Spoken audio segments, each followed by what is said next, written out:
Hello, Are we live? everybody. Yeah. Pikmin 4 was not. It kind of sucks. Pikmin kind of Hold sucks. on. Dang. Welcome, everybody. We are back with the Freak Zone. What is this, session 5 now? I've lost track, actually. Yeah, this is session Where 5. did the years go? We're back with session 5. This time, we got something special cooking up for you. So, last session, you guys fought for your life in the catacombs. You guys ran into a massive centipede-like humanoid creature that was holding the power core hostage. The power core that you need to power the super cannon mounted on Spyglass Willie Phil's submarine named the SS Sharkstorm Survivor. In order to retrieve this power core, you need to defeat or steal it from this monster. This group of mics opted to do the more violent of the two options and just destroyed this guy. Really easy fight. Really easy fight. Only took about 2 hours to do. But afterwards, after a long and hard fight, you guys exited from the catacombs, beaten and bruised, and decided to take a nice rest as the sun has already set. Throughout the night, you guys attempted to play pranks on Charlie and Rell. The siblings decided to put their hands in some warm water in an attempt to make them urinate themselves. Failing, they began to question allegedly. Failing, they questioned whether these two even piss at all. And as each of you take your watches, everyone's watches goes uneventfully, except for Charlie, who ran into a mysterious goose-like man creature in a tuxedo fitted over a astronaut suit. After some cryptic words, Charlie awakens in a cold sweat. Everyone is cooking breakfast, and that is where we left off. That is where we are. The sun is starting to rise. Everyone is prepping some rations, very tasteless, just like enough sustenance to get through the day. Does anyone have morning routines? I'm frying eggs on myself. I was frying eggs on the dodecahedron. Yeah, probably when Sky wakes. But it goes cold periodically, which is not very helpful. So probably when Sky wakes up, I'll just do it on his head. When you tried the first egg, it starts to cook really fast, and then suddenly it just freezes over as the core goes from this bright orange to like this icy blue. Oh, nice. Icy egg pop, I say, and I suck on it. It tastes like egg. Is there any warm food? Warm foods for people with houses and shit. It's a luxury. Yeah. I mean, we're adventurers. Warm. I'm if you don't mind the hair, I just take an egg off of my head. Just drop it in his lap. Yeah, point it in your direction if you want to take it. Charlie will stick with a protein bar. Fair enough. And I take a bite out of the egg. It tastes like egg, except cooked through. Yeah. I love egg. Where did we get protein bars? Foraging. Are you sponsored? If you're sponsored, you have to disclose it to the rest of your adventuring party. That's like a rule. Yeah, because legally I have to know. Yeah, because we're in a lot of contracts, so we don't want to, be accidentally endorsing some competitor brands. Where did Charlie's friends get eggs? The nest. Rell had eggs, but they popped when that claw hand grabbed Rell and squeezed him. You guys remember? The nest. Yeah, we went to the nest and we got eggs. Yeah. Oh, Charlie went to the protein bar nest. You have a protein bar? There's a protein bar nest? There's an animal that lays protein bars? Rush. Anyone want a nature check to see if he's telling the truth? No, I believe him. I want to make sure he's not sponsored. All right. So, you guys are rested up. Oh, sorry. Did you want to say something? Oh no, I was just giggling at myself. Okay. Yeah, you guys are rested up. You guys have a full rest. You guys are now like semi full. Let's fucking go. And so the sun is starting to rise. A lot of the in the distance, you see some of those like vaguely humanoid figures that were silhouettes in the night are now starting to burn up as the sun rises, and they're trying to take cover in the ground under the ground. And yeah, you guys have a nice clear path back. If you guys want to start navigating, I would like to request a group survival check with advantage to find your way back.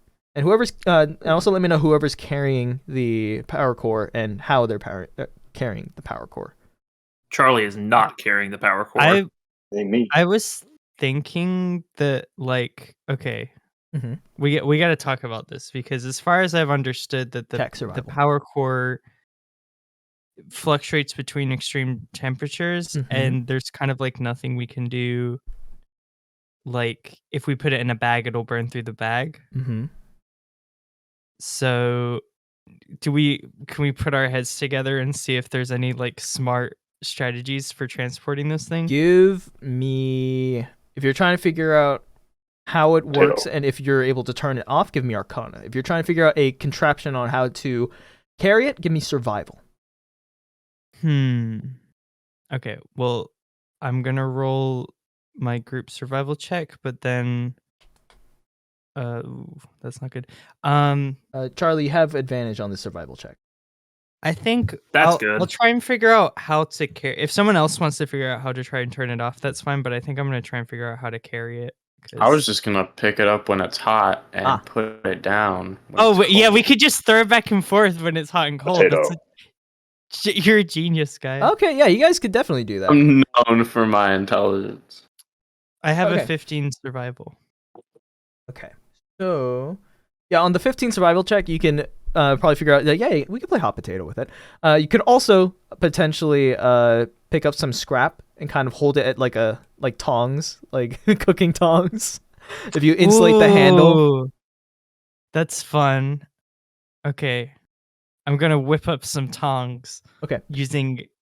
I'm gonna MacGyver it together. Okay, give me like sleight of hand, because you know how tongs look and how they're generally supposed to work. So yeah, give me sleight of hand to see if you can piece it together. A classic 24. 24. You masterfully find some spare cloth and some two relatively equally length metal scrap and create a pair of tongs. And you're able to pick this up. Aesthetically pleasing. Yep. So you do not take damage as you bring this back. And on a group survival check, did 3 or more pass a DC of 15? I did. 1. No, 2 of us did. So that's really 23 from 15 Rell. or more, right? Yeah, 23 from Rell. Guy with a 16. And then Charlie with a 19. Wrote them separately. Lowe's the one with a 9. So 3 of the 4 of you passed a DC of 15. So you guys remember the way back almost perfectly. You are able to retrace your steps like pixel perfect as you return from this dilapidated church. On the way back, who has a passive perception of 10 or more? Me. Charlie does. I do. Okay, all of you notice this. As you pass by the wreckage of the Moore drone, you notice that Spyglass Willie Phil's body's no longer there. Oh. He's a zombie. Oh, God. He's been taken by the animal creatures. Or that. Does anyone want to talk about that? Huh? Not particularly. What are we talking about? Okay. The creepy... The laughing spirits? The laughing... Who? The disturbing... The little tiny creatures of the forest. Spirits are not real. This is a desert, like, wasteland. The stuffed animals? We're in a desert? It's like a trash wasteland. Yeah, it's the junk lands. We're on a junk islands. Are you talking about the stuffed animals? Yes. Oh, I thought that was a you thing. Yeah, what's there to talk about? I guess there's nothing. Let's talk about the big guy inside of the like that we had to fight like with many hands. What do you think his lore is? Yeah, I got a sword.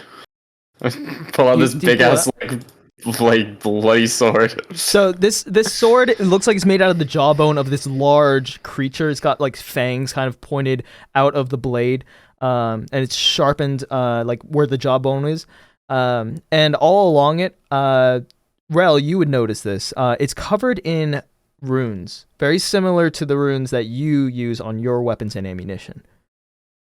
I've never seen a creature like that. I do not know where it came across these runes. This is not a creature. This is a sword. I'm referring to the beast that bore the sword. Oh yeah. This is not a creature. It's a sword. Charlie thought it was creepy personally.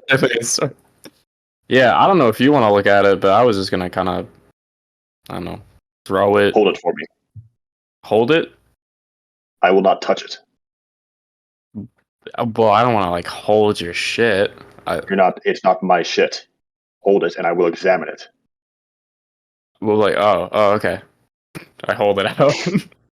Guy did sleep with it last night, so what are you trying to do? I want to investigate the runes. The damage has been done. So, I would like you to make me an Arcana check with advantage, to see if you can interpret what these runes are. Okay. I'm looking for Arcana. Just give me a second. Yeah. As I'm holding it, I'm gonna like shake it slightly and be like, "Ooh." Hey-o. On a 20. Can I give advantage to? Oh, you have advantage. Okay. He already has advantage. It's part of his subclass. So as an expert on runes, you examine these runes and you remember the teachings of your father, teaching you that these runes are for hunting and to enhance weaponry. These runes are different from the runes he taught you. He taught you elemental runes, right? Like fire, frost, and other like stone runes and stuff like that. These runes use the same base. Like you can almost recognize like root words, right? But it's like the prefix and suffixes are different. To the naked eye from like Flo, Guy, and Charlie, these runes just look as nonsensical as the ones that Rell uses. But Rell, you're able to make out half of the word. You recognize like the root word for blood. These runes do not come from the elemental. They do not have the purpose of hunting. There's an alternative purpose. One with malice. That's all I know. Now, something tells me that it'd hurt really hard if you hit someone with it. It would hurt really hard if I hit you. Don't all swords hurt when you hit someone with them? Whoa, are they gonna fight? Don't swords always hurt when you hit someone with them? Yes, but this sword has runes cast in it to serve a very specific, brutal purpose. What's that? Killing really hard. It says that on the sword? Not verbatim, but in essence. So you can read the sword? You are smart. Only partly. Oh. She said, "Do you love me?" Okay. I tell her only sorry. It's not.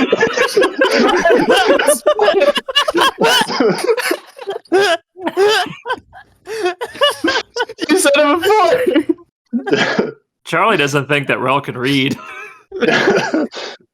Rell, tell the sword that we were friends with the centipede guy and we're just holding on to it for a bit and see if it can reveal any secrets to us. If we get the sword can understand words. Do you understand at all what we're doing? Hi, Mr. Sword. I'm not talking to something. I'm reading something. We're friendly. Can't you read? Can any of you read? Charlie can read. Yeah. I look away like self-consciously. Oh no! I can read. Charlie reads good. Mr. Sword, you dare. You don't want to fight. Flo can't read. Yeah. Moving on. Personally, I do not believe that creature was capable of creating this type of weapon. I believe it was bestowed upon it. I mean, he did have a lot of hands. Yeah, he probably just stole it, like he stole the hands. I fumble through my bag and I pull out like a bag that I made that I like hand embroidered with the name Ed, and I'm like, see? What does that say? Flo. Oh yeah, look at that. Yeah. Charlie's more confused. Is the talking sword going to be a problem? Sword does not talk. Well, then why'd you say it does? I did not. How did it tell you its secrets? You can't read. Let's talk about that. She can read. I'm putting the sword away. Okay. All right. We got to continue in the plot. Okay. So what's the plot? So yeah, as you pass the wreckage, you continue back toward the canal. You avoid the pits that Charlie almost fell into last time with ease, and you make it back just in time to see a large like wheeled vehicle start to drive away on the other side of the canal. It's like about 30 feet tall. It looks like a super like large truck, really large wheels, about 10 feet in diameter. Like a monster truck? Like a monster truck, except think of like it looks like an armored truck, except big, and it's driving away. And you see a whole bunch of the workers from the canal. There's a whole bunch of them on stretchers. A lot of people are like bandaged up. You see there's like there's signs of like a struggle near where the scaffolding was. Part of the scaffolding that was like once a mile high is now like completely collapsed. You see this truck driving away, massive plumes of smoke kind of billowing from its smokestacks. And you see as it drives away, like something in the cargo bay is like kind of like rocking the vehicle a bit. But yeah, it's driving away. We got a Toyota. We should steal that and put it onto the shark submarine that we're also going to steal. Well, steal, it's just kind of ours now, I think. Oh, yeah. You can only steal so much at one time. Did he get away? Like, why did his body be gone? None of you checked. All of you just left. Didn't check. We're talking about something else. I kind of thought we were still there and that I was gonna roll a thing, but then we started talking about the sword. I was concerned with the sword personally. I thought the sword was cooler. Unless, Flo, what is your passive perception / investigation? 15. Oh, actually, you would have noticed that there were footprints near the place where you left Spyglass Willy Phil. Were they Willy Phil shaped? He did not have feet. They burned off. Oh yeah. He didn't have feet. Remember, he got caught by the mimic, and it burned off his metal feet. Yeah. Got him. And you would have noticed that they were like vaguely bird shaped, like 3 toes in the front, 1 in the back, kind of like almost like a Y shape, and they were all around him, or where you left him. All around where you left him, like multiple pairs of feet, bird feet. Okay. I would think the crows got to him and I would walk away. What do you think the crows would sound like if they got away? Not the crows. Okay. Yeah, all right. And now we're back in the present. Mm-hmm. Man, that was a good crow impression that you did for no reason. You can't read, but your mimicry is amazing. Yeah. I can read, guys. I don't understand what the deal is. So, are you guys making it back to the submarine, or are you trying to figure out what's going on with the truck? It's getting away. I'm gonna use my eyes to look at it and see if I can get any more information that's like just to see how interesting it is. Give me perception. Okay. I would also like to do perception about perception. I almost just made a stuff. All right, that's a 6. 13. Hey, yo, that's a truck. On a 13, you're able to recognize that this is not a manufactured truck. It is like a almost like a Frankenstein type of vehicle. That it has been pieced together with other vehicles. And this armor looks like it once had the logo of More Industries, but has been since like sanded off to be like nondescript and just like plain. So it's almost like a part of it has been a commandeered vehicle, and then the rest have been like refitted with Obviously, bigger wheels so it can drive across the rugged terrain here in the Junklands. It's driving away though, right? Yeah, it's driving away. Like, I'm not gonna run after this car. Like, I don't know. There's not enough. It's been highlighted in my quest markers going off, but I don't know. I feel like we should probably just like I'm carrying around a big fucking dodecahedron and tongs, and like all the fucking criminals and goons are like fucking giving me the side eye. Like, I'm like, we got to get to the submarine. Did you get those tongs from like the tong nest? No, I built the tongs, Charlie. Oh, okay. At the building nest. Come on, let's go. With the bird builders, obviously. Why are you loving my shit, Charlie? Oh. Okay, cool. Let's go. So you head back toward the submarine. As you pass down into the canal, you get a closer look at all these people who are on stretchers. You see some of them have like massive sticks like stuck in their abdomen, like they look like tree branches. Others have like burns like from acid, or some are like sick, green, and blistered from poison. You're not entirely sure like what happened here, but there's a lot of injured people. What happened here? Who do you ask? It's a lot of injured people.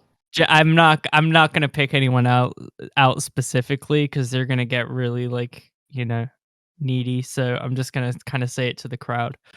Everyone just kind of looks at you, and then she said, "What happened here?" Big creatures from inside the sorry, I can't speak. Big creatures from inside the cruiser there. You missed it? Big creature. Yeah. Hands? Broke out of the engines. Whoa. With hands? Are the engines? It was already in? Yeah. It wasn't there when we stripped this thing, but it was someone put it in there. Would you say it has hands? No, it was a big tree. A bunch of frogs. Oh. That sounds cool. Sounds like nothing. All right, let's go to the submarine. Did it look like a spaceship? No. Like broken in pieces. No. Oh. All right. Yeah, well, we haven't seen these frog trees. Stop talking to the poor folk. Consider. Yeah, I lean over to Charlie. I'm like, okay, I've seen this before. They're probably faking injuries so that they can get workers' comp. So like, just don't draw too much attention. Someone vomits on your shoes, Flo. Oh. I just blink. I'm like, I deserve that. Charlie's starting to think this happens to Flo a lot. Also to Charlie, I'm like, also, I don't know if you caught that, but when I said what happened to you guys, they completely ignored me, and when Guy said it, they immediately responded. So I think that there's a little bit of sexism going on here. So I think we should just like move on. Charlie's gonna side eye the pores and then move on.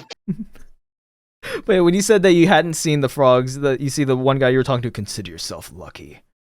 I mean, we fought a lot of bad stuff, so yeah, it was a guy with at least the elf lady who was following us got her head crushed like a watermelon. So you know, we're all kind of having bad days. Yeah, I stepped on a frog on the way here. Well, good for you, buddy.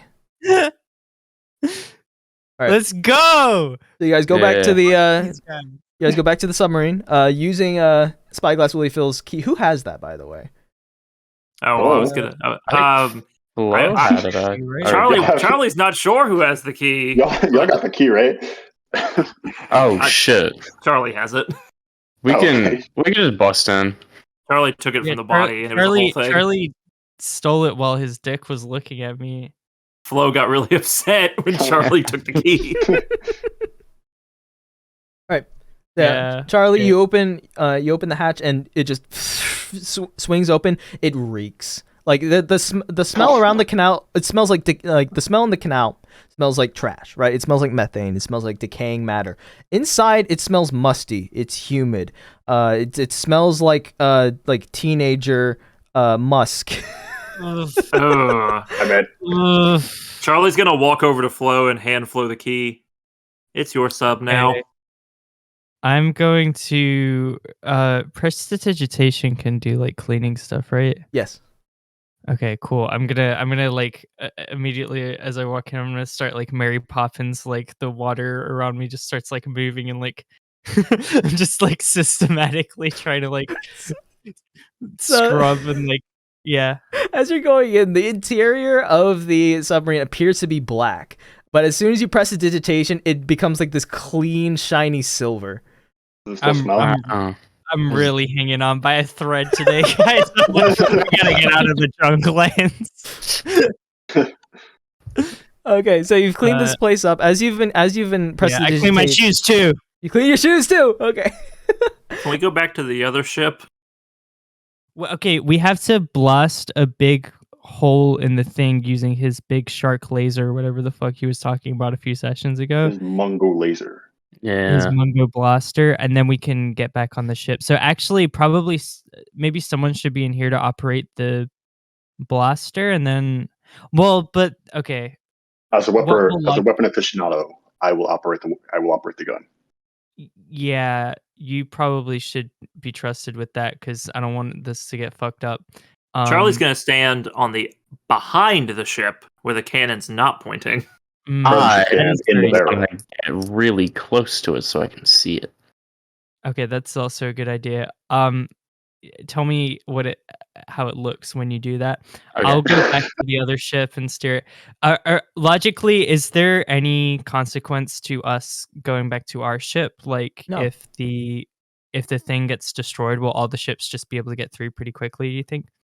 Or would you guys don't know how this cannon works. Okay, I'm just assuming the blockage is broken. Yeah, assuming the blockage is broken, traffic will start to flow pretty quickly here. Okay. To figure out how the cannon works and where to put the core, give me an Arcana check. Okay, I'm gonna help somebody. I'm gonna give somebody advantage. Does Rell have advantage by default? Or no, he's not been in a tactical submarine before. I'm gonna try and give him advantage then. Okay. Yeah. Charlie thinks this hole is dodecahedron shaped. Uh-oh. What the guy, you walk in, you see all these flashing lights and levers, and you turn around and leave. Yeah, no, that place is boring anyway. You're gonna go sit in the barrel of the cannon. I just go look at a wall for a couple of minutes. Charlie and Rell, neither of you have ever been inside a tactical submarine, but you recognize that all of this is very sophisticated technology.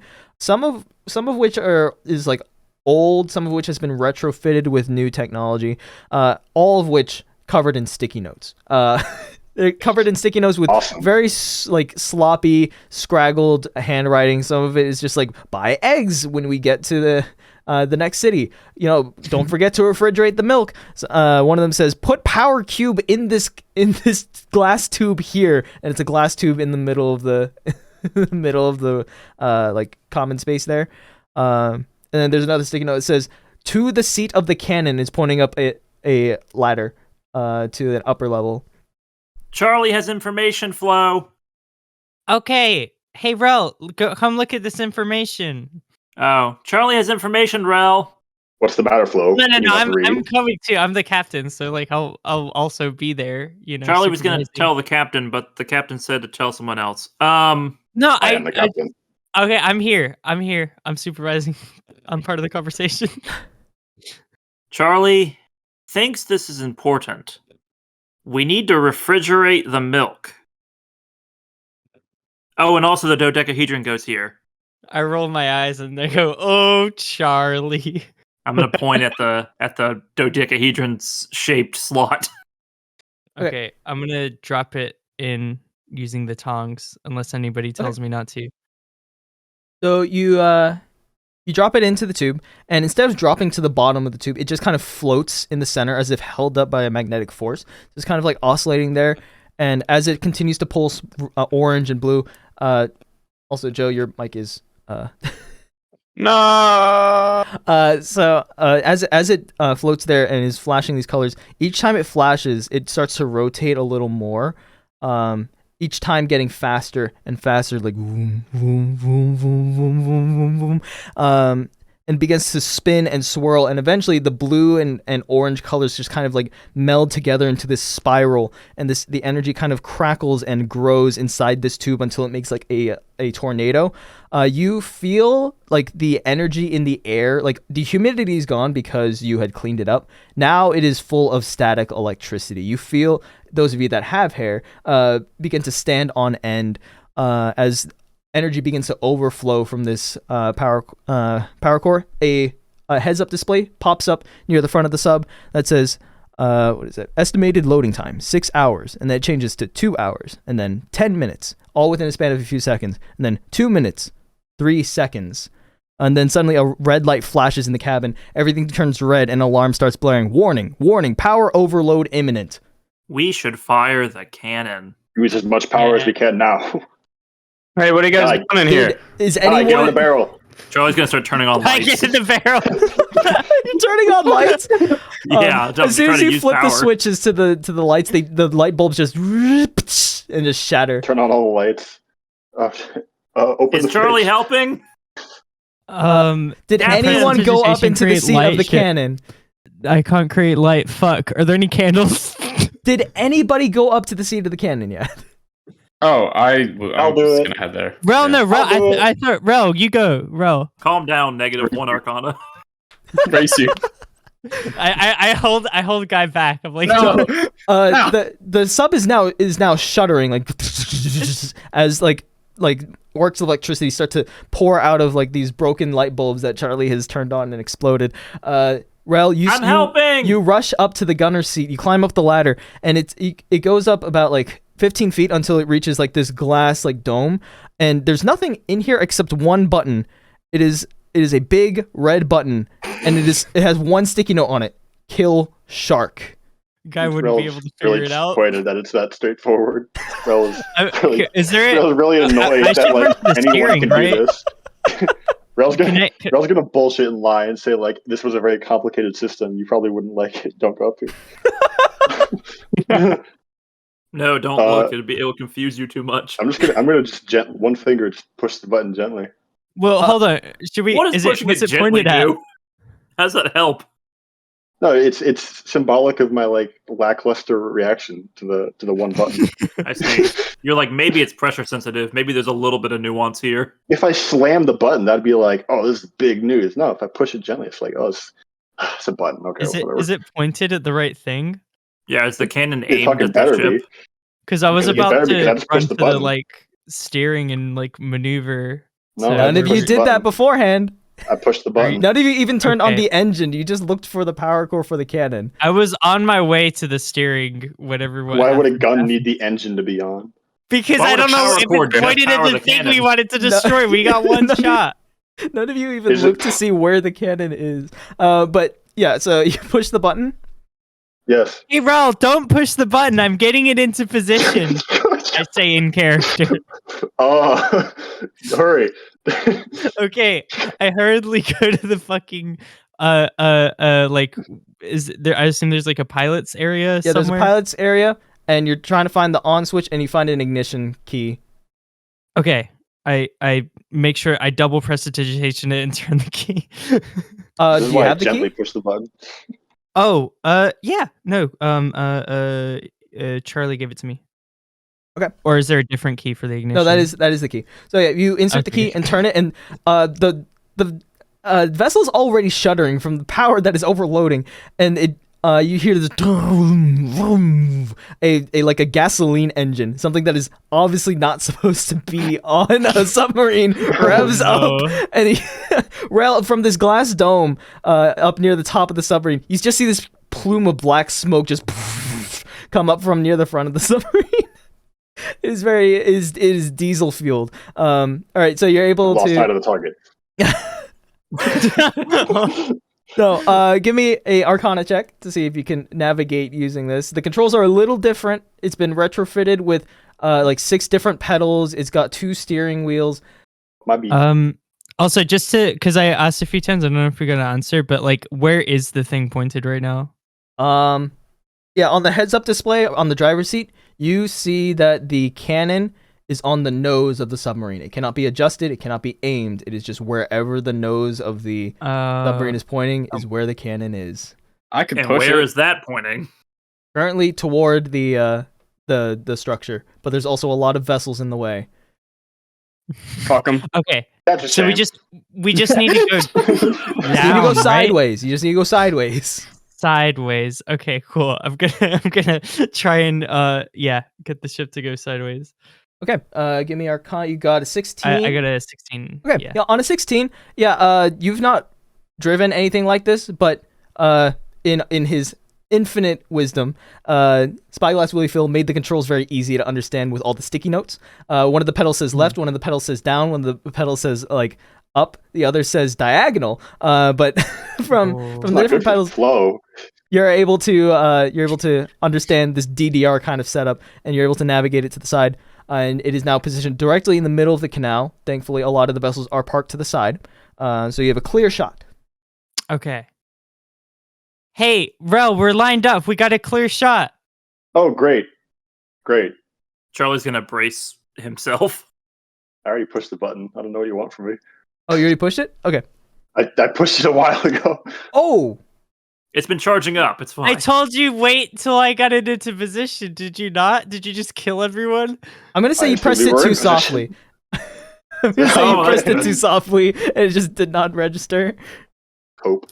You having trouble with the controls there, Rell? Needs We're some supposed to be in the cannon.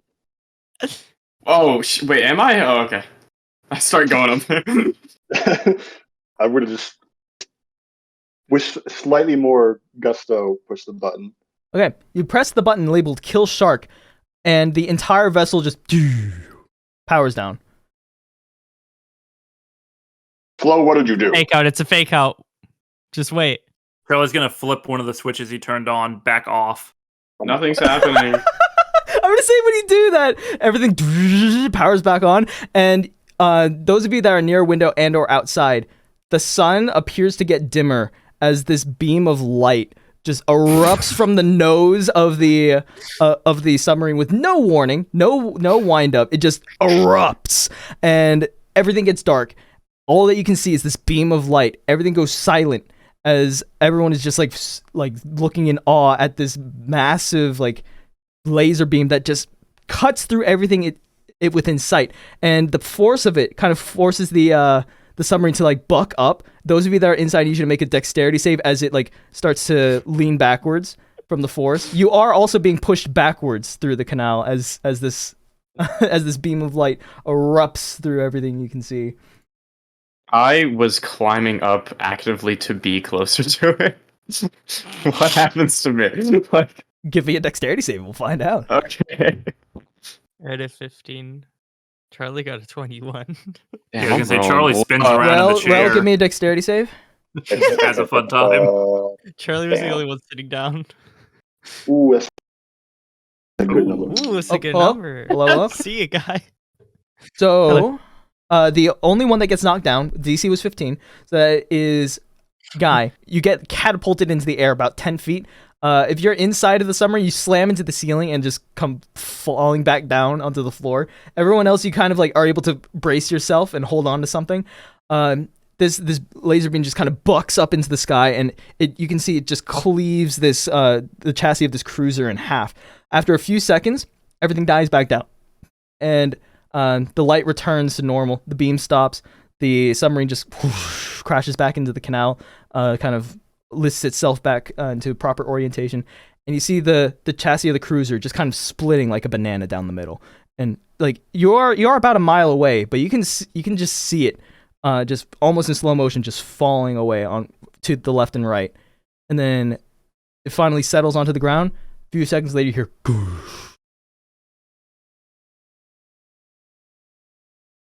Did we win? We won, Charlie. I didn't get in it in time. I think we have to do it again. All right, back it up. Flo, in the driver's seat, everything has been shut down. Okay. Are we near the surface? Yeah. You're still at the surface. So, yeah. I want to I want to hop sub in like a out. tractor trailer, right? Like we're not. I'm gonna like like try and like lift Guy off of his feet, because I'm like, we just fired like this beam that dimmed the sun, and I'm assuming that some people are gonna look in our direction, and like we need to take credit for this now. So I'm gonna be like, Guy, let's get out quickly. Sure, I'm like half blind. I was right. I looked directly at it, guys. Yeah. I can't tell you what it looked like because I can't like wave a hand in front of my face. Rell has very narrow eyes, so he didn't take as much light. It was still very bright. So the crab rangoon. Okay, yeah, I'm gonna direction. I'm gonna like grab Guy and like lead him as we step out of the submarine, and I'm gonna look around to see if anyone's like paying attention to us. So as you rush out of the submarine, you hear this like large clamor of people like cheering and like some like, oh yeah, let's go, let's get out of here, go. So you see a bunch of people like rushing to their vessels. Give me like a performance. See if anyone comes back and tries to congratulate you or thank you here. What's the big ship look like? 20. Now that we've cannoned it. It's when you right after the laser had stopped firing, you briefly saw that there's a glowing orange line down the center, and both sides of the chassis that was sticking up out of the ground about a mile high began to split down the middle, falling to the left and right of the canal. So like we split it like a boulder, basically. Yes. Nice. On a performance of 20 and 18, you see there's just a bunch of people like running back to see where the source of this laser came from. Like, whoa, what was that? What was that? That was awesome. I'm gonna pretend to look back as if we didn't do it. Give me deception. Okay. We don't need that kind of attention. All right. Was it me? What was me? I don't know. Oh shit. That was not very good. Where I was like, oh, wasn't me. Whoa. I'm like bowing, I'm like bowing over and over, and I'm like, thank you. Yes, we've been the Harlows. I know you've heard of us. Yes, thank you. Yeah. Whole bunch of people go up and try and tackle you and hug you. I mean, Charlie flipped the switch. I embrace them. Am I ignored by the glowing performance next to me? Yeah, with a 13 versus a 20, everyone is looking at Flo, also because Flo is taller, I think. How tall is Charlie? I'm tall and standing in the way. How tall is Charlie? Charlie's pretty short. Charlie Not is tall enough. Yeah, Flo and also Rell, who was trying to get away, also attracts a lot of the attention being a big guy. And they're like, that was you, right? That was awesome. So yeah, you're just getting a lot of attention. While you're getting this attention, you're seeing a bunch of vessels like start to power up and just race down the canal. Yeah, we can take her as long as no one steals our fucking boat. Charlie thinks we're double parked. Yeah. Thank you. You've all been lovely. You've all been wonderful. We have to go, but remember us, the Harlows, the most amazing duo ever, and our associates that we've temporarily taken on. 5 minutes ago. No, we've always loved them and we've always done right by them, and we didn't put any magic seeds inside of the boat, creating a bunch of strange monsters that injured all of you. Goodbye, thank you, adieu. Thank you. That's weird that you had to specify that, but thank you. I was like, why would they say that? Whatever. And it had nothing, and it wasn't me. And we're gone. All right, so all of you are rushing to the Crab Rangoon. Yo. Yes. Okay. Flo, when you get back onto the Crab Rangoon, leading Guy, your little crab pet is standing with claws on its hips, just glaring at you. Babe, how you been? Eyes narrow even more. Sorry, we had to get a dodecahedron, and there was like this weirdo who, like, I think it was sexual harassment, but I also think he was dead, so I'm not really sure like what the ethics are on that one. Well, he's a zombie From behind now. its back, it pulls out a metal dish and just kind of clangs it. It's like it's saying, "You didn't leave me food." I did. Okay, hold on. I gotta roll for that shit because there's no fucking way I didn't leave. You never said You're just anything. saying this. You never said anything. Oh, I never said I brushed my teeth in the morning. You were also gone for a day. Charlie's gonna clarify that Charlie is wearing pants in the right direction. Glow, you have some nasty ass teeth. That whole submarine scene, I didn't want to interrupt, but I was gonna say that I had the crab on me because I was gonna say she was helping me like fiddle with the controls, but I didn't want to like break the pacing of the scene. So I'm already playing into this. But I'll roll. Do you want me to roll? Go for it. I don't know what I would roll. Animal handling, being a good pet owner. Yeah, animal handling. 7. You can't remember if you left the crab food, but the crab is claiming you didn't leave food. Okay. Look, the crab is manipulating you to get fed twice. Gaslight girl boss. Her name is Charlotte. Okay, I get some food. I have some leftover frozen egg pops, which I know crabs love. Yep. As soon as you put it in the bowl, just instantly just start shoving it into its little crab mouth. Fat fuck. Hey. Nothing. We support women gaining weight, okay? She's curvy. You have a crab? Yeah, her name's Charlotte. Oh. Hi, Charlotte. Charlie is Charlie. It's too busy eating. It looks at you for a second and then goes back to eating. It's food motivated. Does the crab speak? Well, actually, only I can understand the speech of like sea creatures and aquatic life. Due to my blessing that I was given by the Mother Earth. So you can read crab, but not sword. Yeah. I can. Charlie I can also read. Thinks he understands. Yes. Rell, when you ask if it can speak, it turns around to you and holds up a claw in your direction, and then goes back to eating. Rell does not say it out loud, but Rell thinks, I've never killed a crab that can talk before. The most dangerous game.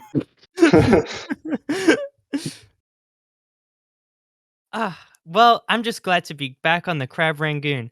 I hope we don't meet any other weird, strange characters today. Any other weird, zany characters is my least favorite thing. I hate when halfway through my adventure I meet a weird, strange character. Yeah. God, I really especially when they're named Charlie. Dang. Like even extroverts can get tired of socializing, you know, like I'm just socialed out. Like I cannot do any new faces right now. So I really the longer you're talking, the more vessels just pass by. A lot of them are right. throwing parties, you know, confetti's kind of like fluttering off of them. Hoist the sails, guy. I think I would violently assault anyone who showed up. I hoist the sails and start just like throwing things we have like on deck up in the air because we don't have like confetti.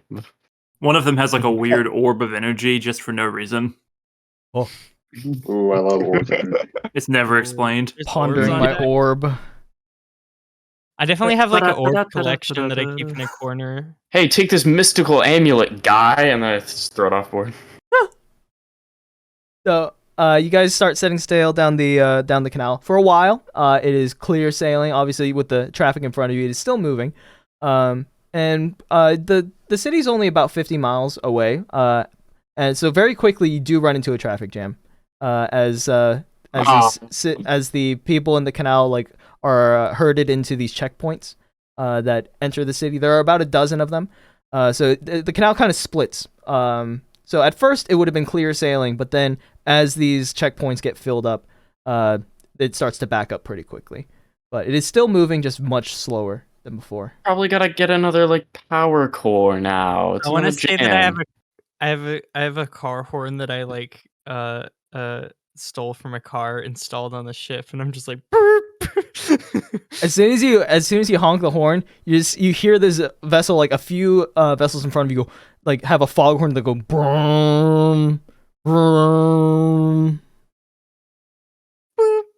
I try to speak through Morse code. What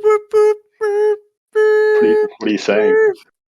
I'm just trying to speak Morse code. I don't actually know it, so. The foghorn in front of you just goes and just holds it for a good couple minutes.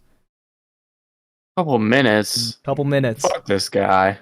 Fuck, I can't see, can't hear. And the longer that it holds it, other vessels start to chime in, and just becomes this chorus of horns All right, now and I'm honks. chiming in. Now I'm joining. Charlie's like just pumping his arm up and down, like, yeah! Yeah, we're all holding our horns together. And then the line begins to move very slightly, and everyone lets off their horn, and you hear just like this crowd go, yeah! And then it stops again. And then it stops again, and then everyone lays back on their horns. I'm gonna like unbutton my like t-shirt, like fucking like swing it around my head, like fucking like woo! I'm having the time of my life. This continues for about an hour. So I don't know if any of you expended anything, but consider this a short rest. But you guys, so cool. You guys finally make it to the checkpoint. As you enter one of these checkpoints, you see that it's manned by these ant-like looking robots. They're grayish brown all over and have like triangle-shaped heads with like small mandibles on them. They have 4 arms and 2 legs. And they appear to have like weapon systems attached to their arms, and they're just kind of like walking around, looking the vessels up and down as they enter the checkpoint. And you see one of them is holding like a scanning gun and is like checking your vessel up and down. And one of the robots approaches your vessel and says, "Alt." Hello. Yes, we're Harlow's. We're the heroes who saved the day. Nice to meet you. Yeah, we were told about a blockage in the chat. I think that's why we didn't have a lot of visitors for the last 6 months. It's been blocked for 6 months? Yeah. And we fixed it in 1 day. According to the schedule, it wasn't supposed to be fixed for another 2 months, but that's okay. That's okay. I'm sure the boss will understand. Your boss will not understand. Your jobs are at risk. It was technically 2 days. Yeah. Mm-hmm. What's the difference between days and months? Oh, like days are the little ones. Like there's a lot of days. I thought those were seconds. No, okay. There's like an order, and I know it's hard to remember the order, but so like days Flo is like can't read. And days is like cannot. Hello. Oh, Charlie's gonna shoot a look at Rell, like, and you think I'm the dumb one? You are the dumb one. You are the dumb one. Yeah, just so you guys know, your vessel is damaged. So we've gone ahead and booked you a repair appointment at Dock 59. You can make your way over there. Why? We didn't ask for that. I'm gonna insight check. Go ahead. How much is this gonna run us? Yeah. Man? This seems considering like that you were the people who broke down the barrier, that might cost you extra. So let's see. Extra? We are civil servants. We did our right thing. Costs money. 1 credit. 1 gold. Credit. 1 credit. Yeah, I ran you a little extra. I'm sorry. Damn. This place is awesome. I'm really sorry about that, but hey, yeah, it's how it goes really here. Could I pat him on the head? He's on a ledge, like about like 5 feet away from the vessel. And when you say, "Can I pet you?" he like stutters, like stumbles back. It's like, I don't think that's regulation. I think I'm like, programmed. If you touch me, I have to kill you. I would advise not to. Thank you. I'm sorry. Do you think you could? That really hurts. I love you. Okay, calm down. I'm getting emotional. We gotta go. Welcome to Costco. I love you. Thank you for your service. Hello, I'm sorry. Can you go to Dock 59 to get this checkpoint moving again? Because there needs to be a backup. Would it be possible to schedule us into Dock 69? Because that would just make me feel a lot better. Dock 69 got picked up by one of the first vessels here. I'm sorry. What a fucking... Pick them out. So obvious. Okay, yeah, we'll get to Dock 59. Thanks you. for your help. And you. practice self-care. You know, stay... Oh, that's not in my programming. I'm sorry. I love you so much. Flo, we'll kidnap him or whatever later. Let's go. Yeah. You have a nice day. Goodbye. You too. I was like an Adventure Time character. That was awesome. Alright, we pull into the dock. Okay. So yeah, you pull into the dock number 59. And as you dock in, you see a bunch of identical robots, like ant-like robots, start to come up and start to bring materials to repair your hull that you had damaged while going through the canal earlier. And another, as you disembark your vessel, another ant robot comes up. Hello. Hello. More. Oh no. Hi. I see that you got scheduled for a hull repair. That'll run you about 1 credit. Yes. That's it? Yeah. That's a different one, I'm right? sorry, it's really expensive, I know, but it's kind of all that we can. Baby. What? Are you okay?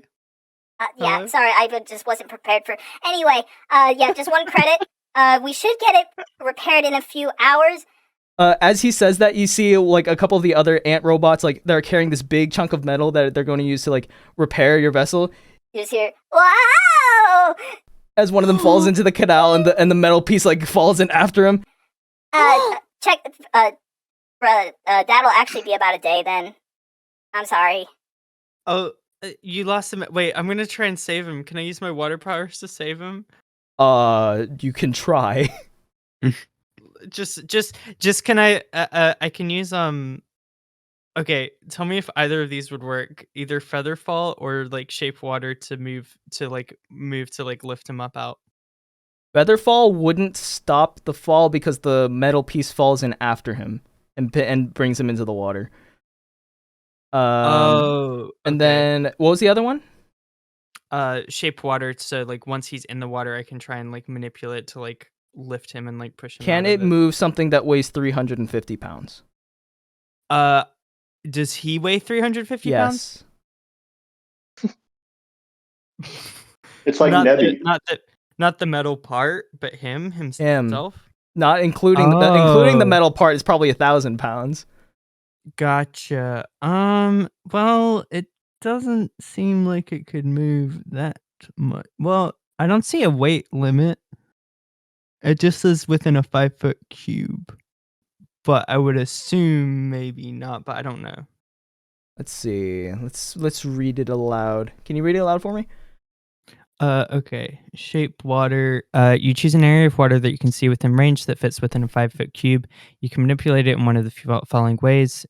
Instantaneously move or otherwise change the flow of water as you direct up to 5 feet in any direction. Doesn't have enough force to cause damage.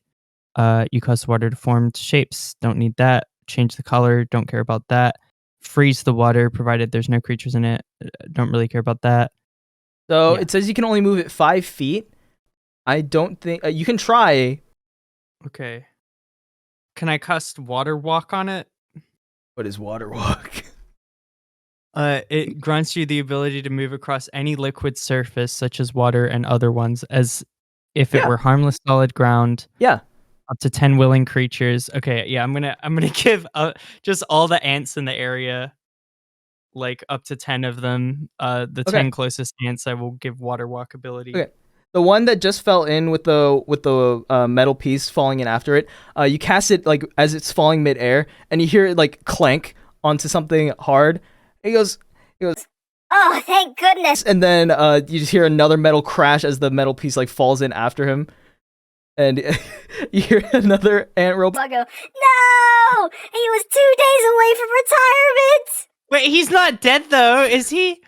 No, it's not dead. Let's just the move metal away. piece fell in after. You can't see him. You have no line of sight on him anymore. This seems horribly inefficient. Well, we got... He's fine. He's just... If the target is submerged in a liquid, it carries the target to the surface of the liquid at a rate of 60 feet per round. Yeah, so what happened was he fell in, and then the metal piece fell in after him, bringing him under anyway. He's currently pinned, but he'll make his way back out. He's a robot. His 9 friends can save him. He'll be fine. He'll, like, you see some of the ant robots try and dive in after him, but they can't break the surface of the water. No. They'll figure it out. The foreman robot just kind of looks at you and says, yeah, it'll be about a day. I'm sorry. Okay. It's totally fine. Nothing bad here ever happens. Yeah, I wish that were true. It is. You all take care of each other, you know? Sorry, that's not in our programming. It is. I don't think it is. I'm sorry. Can I intimidate this small creature? I may have described them wrong. They are ant-like, but they are also like 6 feet tall. Okay, like now that you're standing face to face with them, they are much larger than you had anticipated. Oh, I was picturing like Cousin Henry from Gravity Falls. No, I thought he was no, just like a little... these are Big Henry. Big four Henry, arms, yeah. 4 arms, 2 legs, ant-like, but they are large. I kind of assumed I was talking to like a little circle with boots and nothing. They sound else. like it. They sound like it. They're so cute. It's fine. It's fine. Let's just go. We'll go see what this city has to offer. Why are we here? Yeah. Okay. Real talk. Why are we here? I forgot. Rell, did you explain why you needed to go Rell, to... why are we here again? I assumed there was a reason.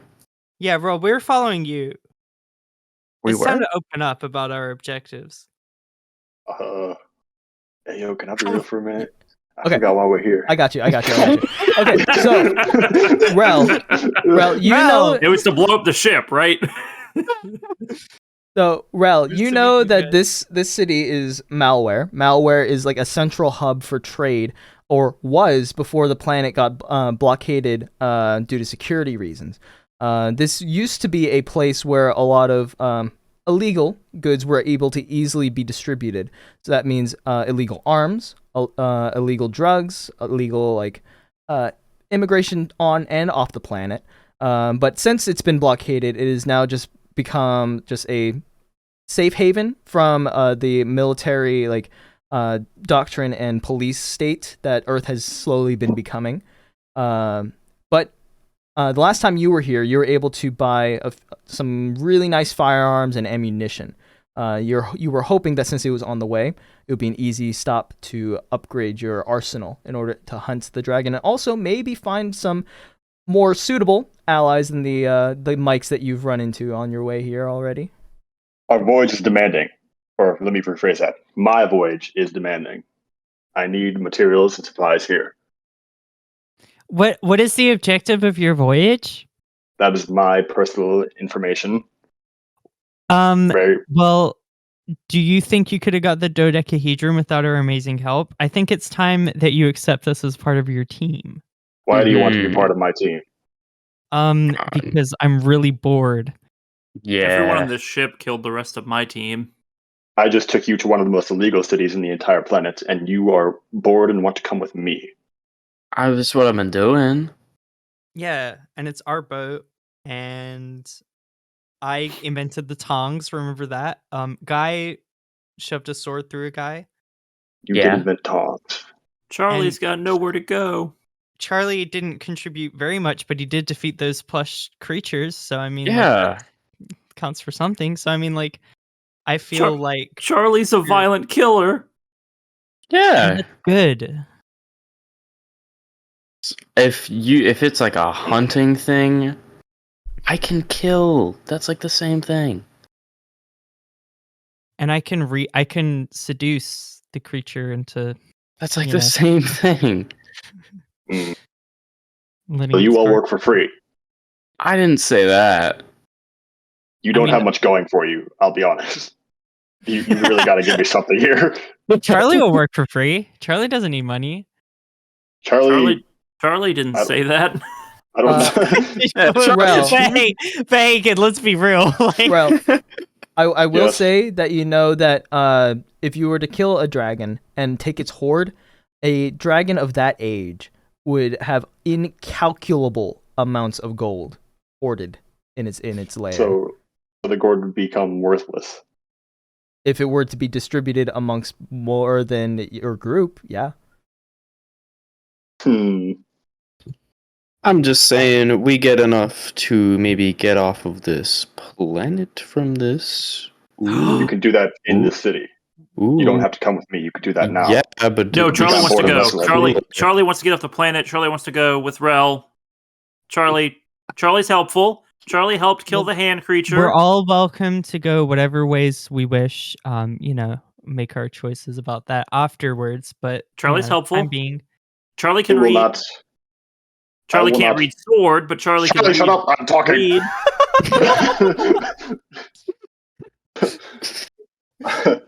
I will not stop you physically in any way. However, I will also not be paying you. Whatever spoils you come across are yours until we reach our goal. Once we reach our goal, that is a different story. Okay, what's the goal though? Well, stories can be rewritten. I will tell you when we are in a less public, less illegal, nefarious place. Isn't it all getting worse from here? Perhaps. Also, Guy, if you ever me again, I will kill you. I like to see you try. Whatever. Charlie would also like to see that. Charlie thinks it would be really entertaining. Yeah, I really think they're today. I'm here for it. Let's get weapons. You all need to be equipped if you're going to come with me. Okay. Could you give us any info about like where? Did he mention in character that we're going to Antarctica before? Yes. Okay, cool. So we at least know that. Okay. Yeah. Okay, cool. I'm gonna go get some hot cocoa mix. Charlie wants a scarf. Okay, come with me, Charlie. Let's go. Yeah. Probably like melt down the sword into something. Charlie's only got a small knife. Do not melt that sword. Why not? Do not melt that sword. But Rell doesn't want the sword. I did not say that. Mean things to Rell. Guy, maybe you can make it some like sleds. I said I would not hold the sword. I didn't say we didn't want the sword. Well, do you want the sword? Because I was gonna like sell the sword. No, don't. Just leave it on the boat. Oh fuck. Okay. As it turns around, I do like the little like stick my tongue out and put both my hands next to my head and go. Bleh.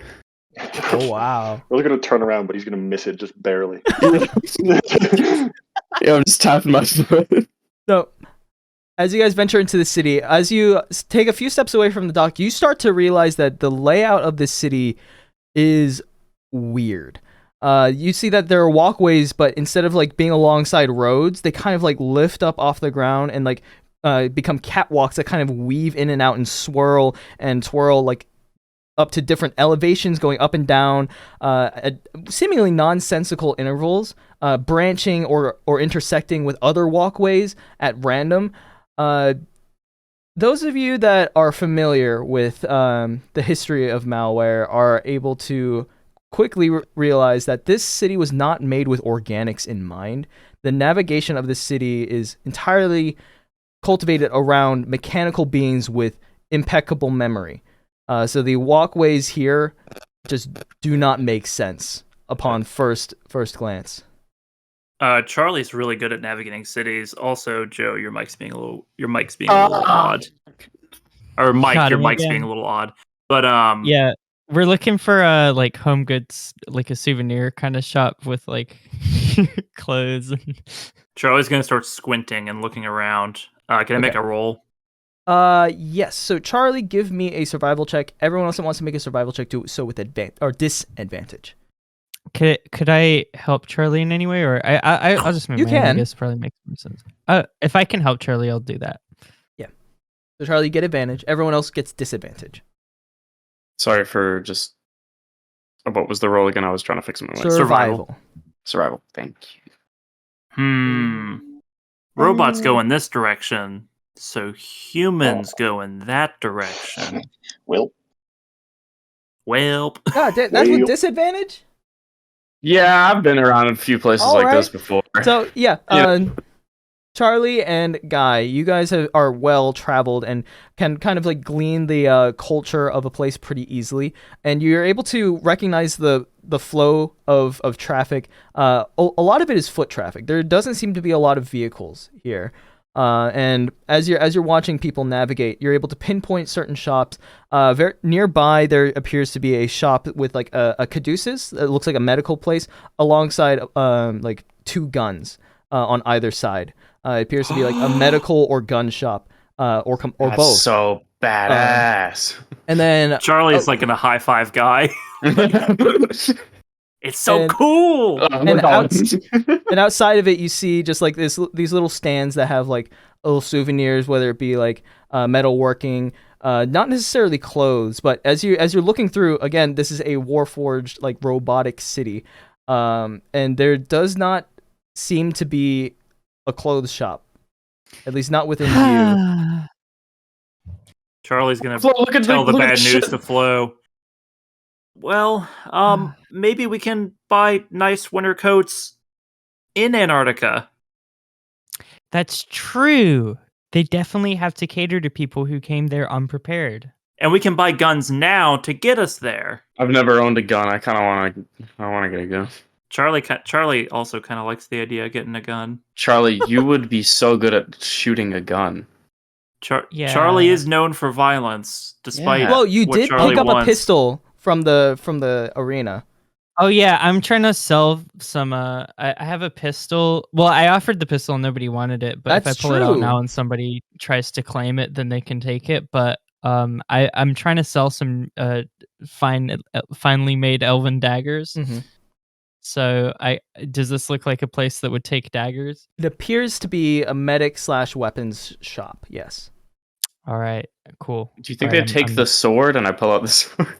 Okay, cool. I thought I told you to leave. No, no. I didn't want to. It's entirely possible. It's entirely possible. The ants might have taken it. All right, let's poke our heads Hey in. guys, I found this cool sword. Oh fuck!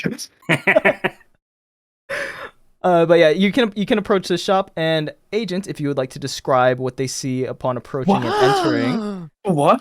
Who? Greetings, gamers. It's me. I'm back. All right. This shop is labeled Right to Repair, with 2 being the number version. It's something of the original construction is kind of like that metal half dome that you sometimes see. The windows are kind of boarded up on the outside. It looks a little sketchy, I'm not going to lie, but it has a sign on it that says Mechanic, Weapon Augmentation, and Runesmith on it.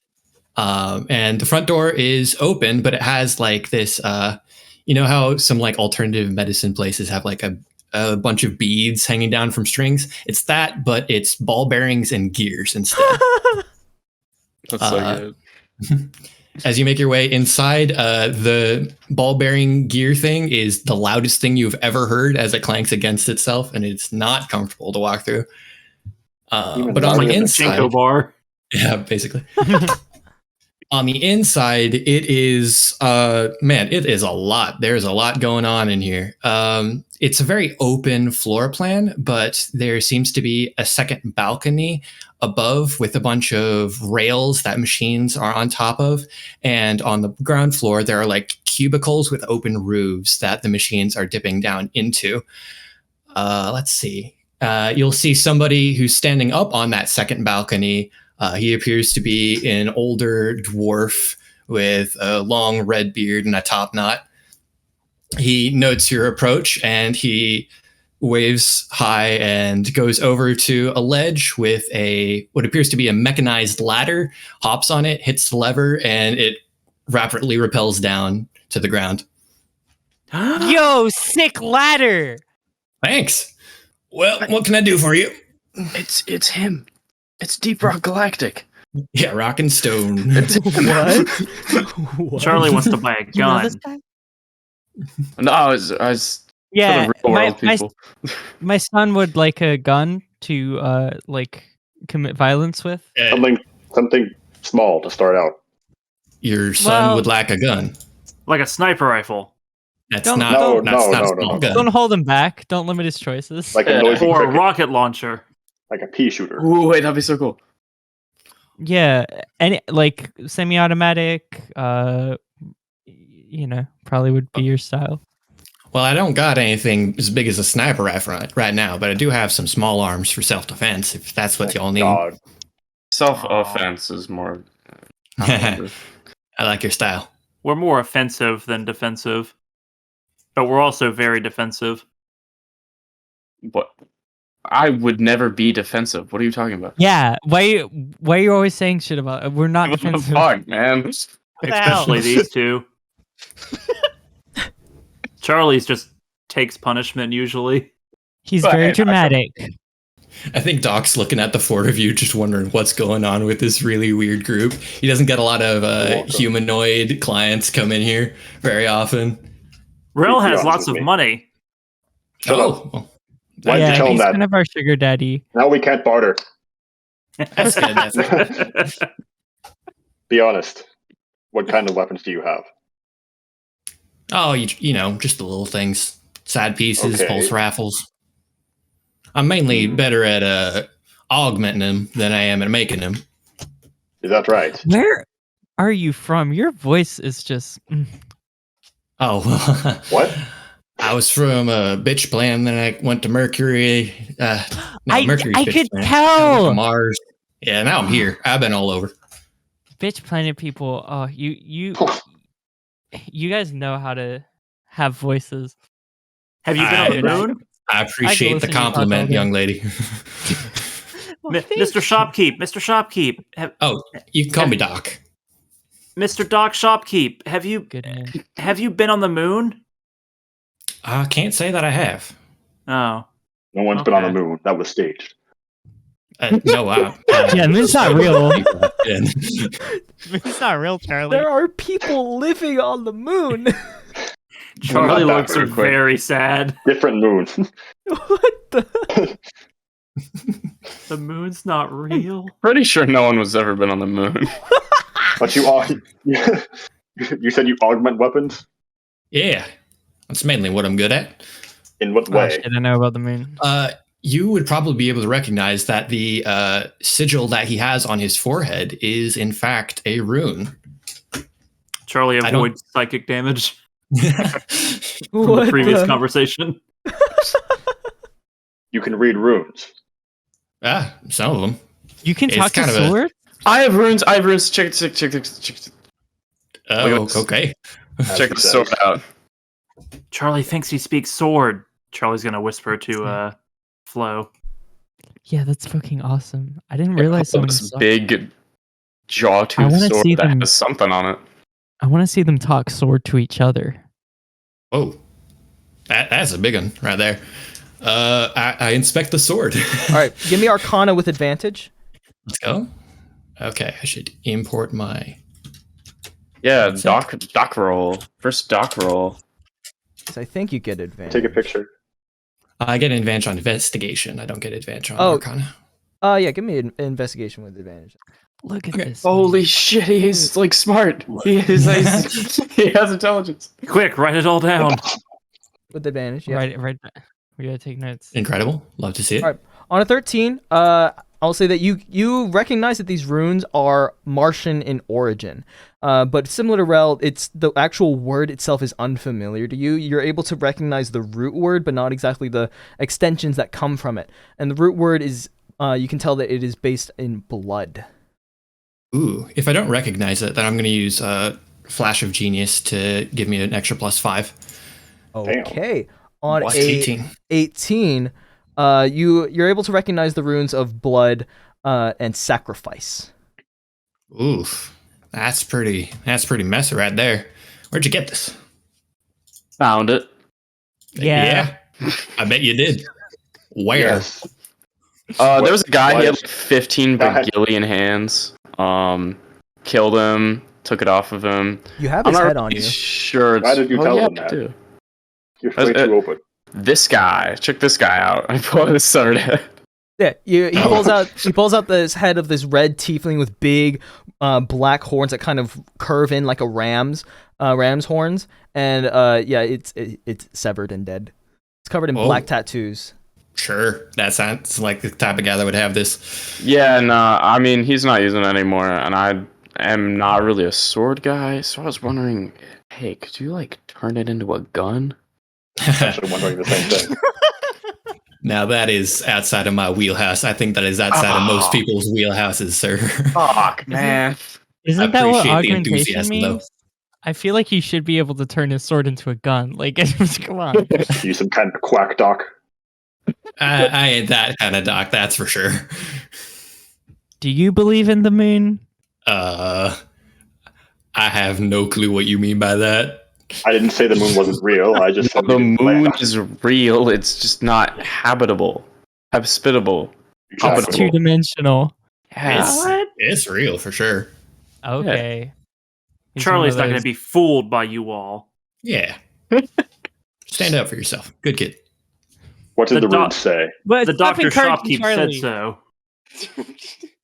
So, I'm interested in buying some of your wares.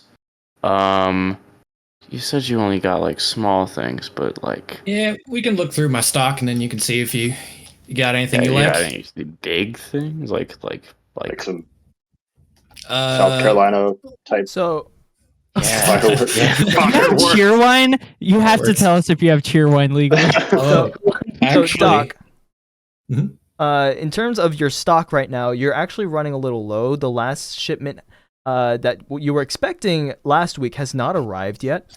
And as a matter of fact, the shipments of both weapons and supplies for your medical repairs of the local Warforge have been slowing down dramatically. So all that you have right now are just regular +0 pistols and small arms. Yeah. I think I'd still take them to go look at the wares. We passed by, you mentioned Cheerwine. You do see a very intricate, almost like Willy Wonka style brewing setup that is more along the lines of coffee and hot cocoa than it is Cheerwine. Okay. You do sell hot cocoa? I don't sell it. You can just take it. Oh my fucking god, Charlie! Charlie's gonna get some hot cocoa. Let's go! All right, I'm good. I'm occupied. I'm not going to interrupt you. Who cares about weapons? I've been diffused. I have expertise in brewers' supplies, so can I roll for hot chocolate? Absolutely. Oh my god, this is about to be so divine. So that would be similar to Arcana, so I'm just going to do that since I don't have a button for that. Actually, no, it would be greater than that. It would be... so add another +2. Add another +2. +3, so it'd be 13. +3? Oh, yeah. Yeah, +3, yeah. So on a... Was it 14, you said? 13. Yeah, sorry, 14. 14. Yeah, it's pretty good hot cocoa. Makes you want to sing the Polar Express hot chocolate song. I love that. Oh, holy shit, yeah. Tom Hanks. I'm sing my favorite song from Polar Express. Smells like Team Spirit. Wow. Charlie is pleased. Give it away, give it away, give it away. My favorite song from Polar Express. Okay. But as we pass by the hot chocolate, I assume we leave Flo behind there. Yeah. Okay. Me and Charlie. And Charlie. Yeah, all right. Charlie's getting hot chocolate. We passed by a bunch more stuff. There is so much to see here. It is like 50% Home Depot. It's like 30% hospital. It's like 20% repair shop. There's a lot going on. But in particular, you see what looks like a giant sheet of hammered silver that has a bunch of runes inscribed on it and a bunch of notes written on it in Undercommon, if any of you speak that as we pass by. Bold of you to think I can read. Can I see what kind of runes they are? Absolutely. Give me either Arcana or Investigation. You get advantage on Arcana from your subclass if you wish to use that instead. He's clearly already got it. On a 15, you recognize that, yes, these are runes, and these are very similar in design to yours, but the actual, like, what would be a dialect for a rune is different. You're able to recognize that these are Mercurian runes, the planet that was once Mercury and is now Bitch Planet. What do I know about that kind of, like, what's the difference? So the difference, on a 15, you'll know that runes originated from Mercury, and they were passed down to Earth and Mars, respectively, to repel something. And over time, each of these planets developed their own spin on the runes, essentially creating dialects. What you now know is, as Earth runes are more provincial, right? They're more for hunting, self-protection, and weapon augmentation, whereas Mercurian runes were designed for, yes, augmentation, but also for other purposes like circuitry and magic conduction. But Earth and Mars put their own spin on the runes. This is a good rune. Why, thank you. It's not quite finished yet, but I'm trying to get it there. Are these for sale? The runes? No. Sorry. Are you sure? Locked up in a bit of business there. He winks. Business. I am familiar with business. I know a guy named Business. Are we talking the same language here? Yeah, it's common. Oh, but I didn't realize y'all knew Business. Oh, yeah. Strange fellow, that guy. But he's handy. He's handy, you say? Not that kind of handy. You know what I mean. Rell, I don't like this guy anymore. I just whispered to him. He's got ties to people. I have ties to people. You have ties to people? Do you not? The doctor. I don't like this guy anymore. Doc, surely there is some kind of transaction we can make for runes. For runes, surely, but not that one. Wow. What about this really nice sword? That's not. I mean, if the you sword barely even recognized it. I did, but I know that it's not going to help. It's got nothing to do with my problem. What's the problem? Finishing this rune. But this is a rune. Why can't you finish it? It's got a whole bunch of problems. 12th circle weave cadence is dissonant with the 7th. It's a whole bunch of focusing stuff that's not quite right. Got to get it as fine as possible. Yeah. It's almost like... Yeah. It's almost like recursive at this point.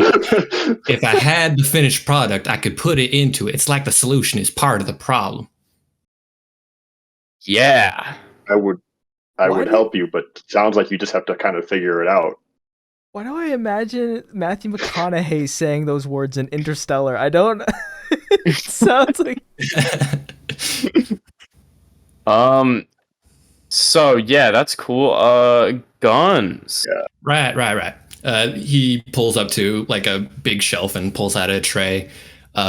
There's not much there. Yeah. He just kind of like scratches his beard and nudges guy on the shoulder. Guess couldn't really beat the firepower of your guns, eh? I don't have any guns. I got my two arms. Right. I got my... I'm doing it for you. Okay. All right. Is that one just a slingshot? Yeah. That's actually kind of... How much for that one? 50 gold. 50 gold. 50 credits. It's not about the means of conveyance. It's about the ammunition, you see. He shows like the ammunition for it, and it's a bunch of like mini grenades. Why not just sell the grenades?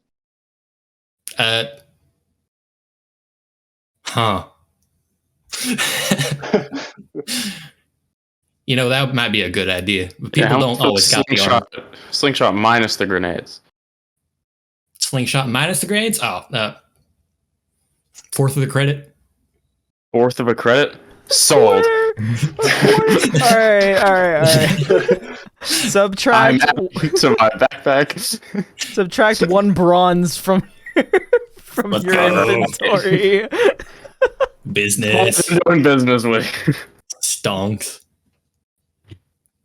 Yeah, I guess my supply's a little light right now, but I am looking to refill it. I do know some folks that might be able to hook both of us up at the same time. Okay. Yeah. Tell us more. I'm so down for whatever shady. It's business. around this time that the beads to your store like jingle, and you see this like clockwork and spring like robot just waddle in. He's got this big crate strapped to his back. He says, "Shipment for Doc." You recognize that this is Scuff. Speak of the devil. Welcome back. Finally decided to have your checkup, eh? Oh yeah, it is. Oh, my knees. Yeah, all right. Put it right on down here and see yourself wherever. Do you have the money? Do I have the money? Does he have the money? Have the money. And he gestures to the crate on his back. Yeah, I got the money. 10,000. 10,000. This guy, Price hack. This took a lot of the boys a lot of time to get. 10,000 gold. Do you have the money? 10,000. I ain't got 10,000 lying around. That's a damn shame. And he turns around and starts waddling out with the crate on his back. Hey, wait. Scuff, yes. Come here. Look, I did you a solid fixing up your knees, and I'm going to do you another one fixing up your knees again today. Oh, shit. Oh, wait, that was not a threat, was it? I don't think my knees are worth 10,000. Plus, the guys need compensation. You know how they are about that. Yeah, but I don't got to buy the full crate, you know? You can cut me a deal on, like, a few of them. The real interesting ones. Old crate or nothing, you're the only arms dealer in this whole city. You don't buy them, no one will. 10,000. How about... I don't got much to sell. Because if you don't buy them, blockade. These can be put to good use against you-know-who. Yeah, I do know who. Voldemort. Hey, I don't know who. Who is it? Could you please tell me? This old like clockwork robot just kind of looks, leans to its side. You hear the contents of the crate just like kind of shuffle as he shifts his weight. Do you not live on Earth? Are you stupid or something? Hey, whoa! Whoa! I am of the Earth. I'm more Earth than you could ever be. You just said their name. Earth? No. Are you stupid or something? Of? No. Stupid? What did I say? Shit. Charlie thinks this would go faster. He just told us the word. Yeah, you could just say the fucking name, bitch. Scuff looks at you, Doc. 10,000 by the end of the day, or these get put to use against more. And he starts turning around and walking back. Against more? At least gonna stay for your knees? Nope. And Is he not waddling out? Damn. It's gonna be. Does he not say the name? All day. He just did. Yeah, he said it was more. Oh. Okay. Damn. And Doc, you know the repercussions of this means that your customers are going to be lacking protection against a growing problem in their community. Yep. Man, who cares about that? What about the guns? Yeah, this is. Thanks for the hot chocolate, by the way. It's delicious. Yeah, glad to hear it. It's not exactly enough to just like fix up people anymore. I gotta arm them. Rumors of the gearheads coming back. Oh. Damn, I could use those weapons. Gearheads. Yeah. You guys got a gearhead problem? I will just kill them. I'll just kill them. Unless Hookface Brooke is around. Do you know anything about him? He's dead, apparently. Have I heard anything about Hookface Brooke? Roll me a history check. Okay. Not promising that he had to ask. 21. As a matter of fact, the event that killed Hookface Brooke was broadcast to the local area when it happened, and you happened to be living in Malware when it happened. So you saw the broadcast, the live stream of a group of small bounty hunters and 2 seasoned bounty hunters just tear Hookface Brooke limb from limb. Yeah, I remember watching it. Good time. What happened? Oh man, he got dogpiled by a bunch of bounty hunters. Tore him up. Better than he deserved, honestly.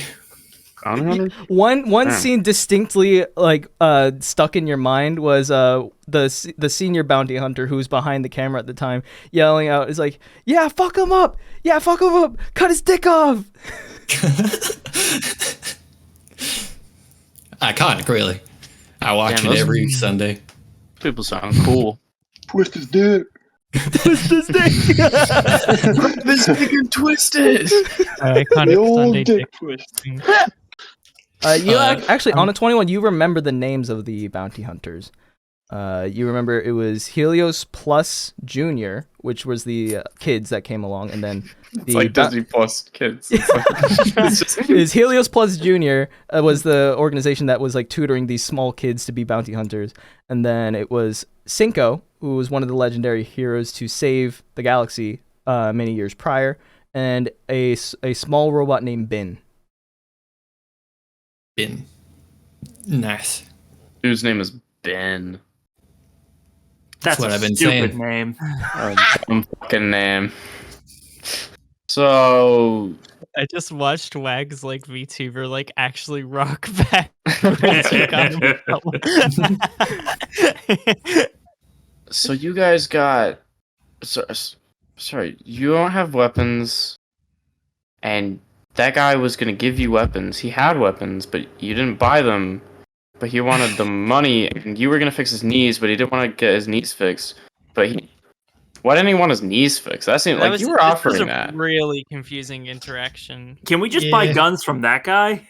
I guess, but I mean, with the price hike of late, then I don't know if I can't buy them. I don't know if you can. Slingshot, I'm pretty good, but like that seems like a really fucking annoying guy, just personally. Yeah. I would say I would go break his knees, but wow, I'm gonna have to fix him up all over again. Thanks, guy. They're already broken. You don't have to fix it if he's an asshole. Real. Like, you can just deny people medical service because you don't like them personally. Like, it's fine. I do it all the time. I mean, he seemed to be walking slowly. If you guys were gonna catch him, you have the chance. Can we just like take the guns from him and then you sell them for cheaper to us? Because we want the guns. I don't feel too right about that. He's been good to me in the past. He's currently not being good to you. He just was not good to you. I saw it. He was being very bad to you, actually. Hard times all around. But like, yeah, you also remember you have the head of a like a wanted person on your belt that you could sell. Do we know he's wanted? he had insight. He had insighted. The insights. That's the only reason I have it. You feel like I wouldn't have it. I could maybe sell the sword, sell the head, get a good bit of money, buy the weapons, give them to you, and then we can buy them from you. I like this plan. I'm gonna be honest. I like that. Everything you said has made this difficult. No, what was That's the a lot of steps. If we get the guns, we can give them to him, and we can buy the guns from him for cheaper. Man, you ain't metal, but maybe your intelligence is artificial. Ooh. Bars. Ooh. Ow! Hey, that's the one that can read. Wait, me? Wait, everyone in our party can read. Where could we sell I'm gonna get up from where I've been like cross-legged drinking hot cocoa. I'm gonna run over to Doc. I'm gonna grab him on either side of his face. I'm gonna be like, everybody in our group can read. You need to understand this. Whoa there, darling. I wouldn't say nothing. Okay. He's 4'3", by the way. You tower over him. tiny, small, tiny, small. Okay. However, you do see on the wall behind him is a blunderbuss, and on the blunderbuss stock are written the words "Do no harm," except the "no" is crossed out. Wait, hold on. Can't read. Okay. Sorry. Hold on. Can I roll to see if because I can kind of read, so I'm gonna roll. Roll me investigation. Wow. Okay. I'm gonna offer Flo words of encouragement. Awesome. Oh, my Coco friend. Advantage. My Coco friend. I got on a 14. You recognize harm. How do I recognize harm out of that? That seems like the hardest one. That's why you recognize it. That's why you recognize it. You don't recognize do. You don't recognize no. You recognize harm. There's no way I don't recognize no. Come on, please. It's crossed out. It's crossed out. It looks like a different word. Oh yeah, that would throw me off. All right, I'm just gonna pretend like I didn't see it. Arm. Wait, hey, Flo. Yes, New yes, idea. yes. New idea. That guy, broken knees, we can track him down. If we hit him with the Mary Kate and Ashley. my What? fucking I God. was just thinking we hit him with the Mary Mary Kate and Kate. Ashley. He's so fucked. Does one of you play both? No, I I'm play two roles? She's They're different actors, they're obviously. different people. Is Mary Kate One person? Listen, you're never gonna understand the plan, so don't even. Okay, like we're bonding and all, but like Kanye. While you even guys are try doing to this, think I'm about gonna run to the bathroom. This is a good place to like have a break. But you can't Word. continue to explain in character if you want. I'm gonna BRB. I'll You also guys be go to right the back. bathroom. Go now. I will also be right back. So save your I'm gonna grab explanation. some snacking. We're Keep not your secrets. explaining. Mary Kate and Ashley is a Jesus. Kanye lyric. They're not real people. Everyone's Oh, just okay. there's more information to be heard here. Keep your secret. Oh wait, Doc, do you? This is important. Yeah. Do you have any way to dispense ice cream? Dispense ice cream. I have not Yes. thought about doing that. Milk's a little Yeah, hard that to come would- by. I mean, Milk is in the hot chocolate, right? Isn't it? Nah. I can lower the temperature like using shape water. I can like freeze things, right? So like I could like maybe somehow create chocolate ice cream. I mean, Yeah, temperature's not the problem, darling. It's the substance. but it'd be if it freeze, it will keep the like. Well, okay. The key part is that it's like it could potentially fall over. It'd look like ice cream, and it would. Yeah, Yeah. What I missed. Do you have cones? yeah. Cones. If you give us cones and something ice cream shaped, we will get you the guns. Yes. Why Wow. are we looking for ice cream? This We is need such a ice cream. specific You're obstacle to to be my able to plan. understand our plans. It's too in depth. don't got Doc, it. give me an insight. Yeah. Is Doc's insight gonna be able to solve our fucking? No. On an 8, you can't follow this line of logic. Why Will's just turn you into sound hamster like head. you know the one. Jay, don't pretend like you understand the plan. Yeah, it's just Do you have? I'm just saying, can you make anything into a cone shape? It doesn't have to be yes. Oh yeah, I absolutely can do that. He Awesome. walks over to like a forge and just quickly bangs out a cone of metal. Thanks a little. Okay, we need 2 of those. edible. We need And 2 of those. We need. But we can freeze the ice cream. Yeah. Okay. Makes the second one. All right. I go over. We fill them with hot chocolate, and I keep freezing it on top until it creates like. It probably looks like sherbet, honestly. But yeah. Okay. Cool. This is gonna work. How long has it been, do you think, since he left the store? It's been a while. It's been a while. We can catch him. We can catch him. His legs are literally broken. We should Yeah, like. his legs are broken. We're young. We're lithe. Mm.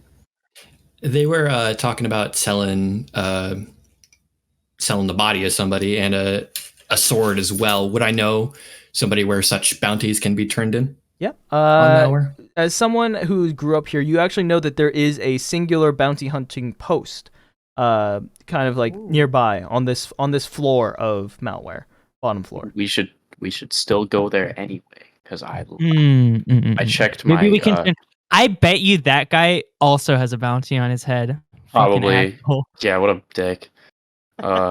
Also, when I bought the slingshot, I realized I only have 10 gold, so or credits. I might have credits. Hold on. 9 3/4 there. By the way, I So, want yeah, to specify no, that Scuff said gold and not I have credits. 15. interesting. He wants it Specifically, cash. He said gold. He wants it cash. Because credits are a more currency. Also, will Doc buy my 2 daggers of fine elven crafting that I present to him? Ooh, Let me take a look at those.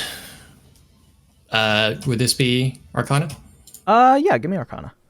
Bruh, I am not rolling well.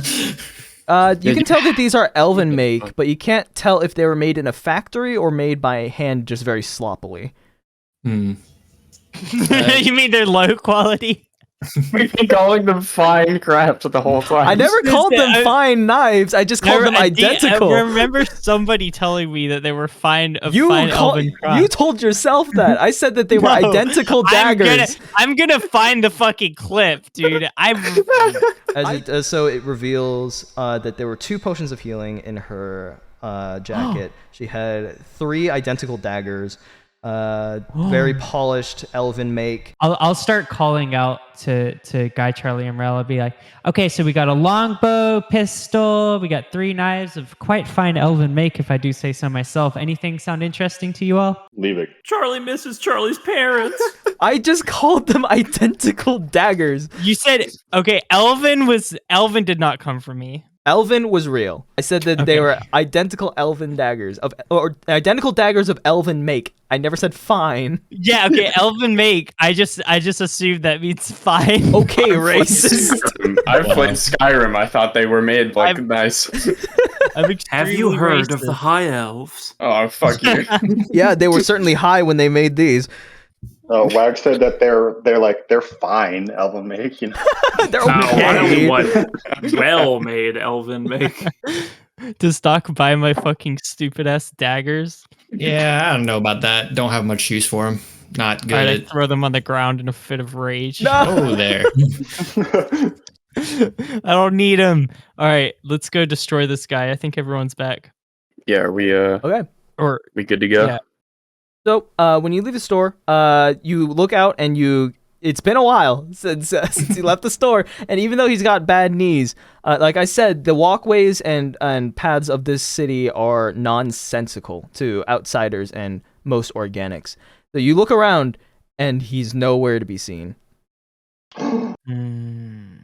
Well, can I track him? Can I look for footprints or something? Give me a survival check. Doc, you know where that guy might have what do been you smell, going? boy?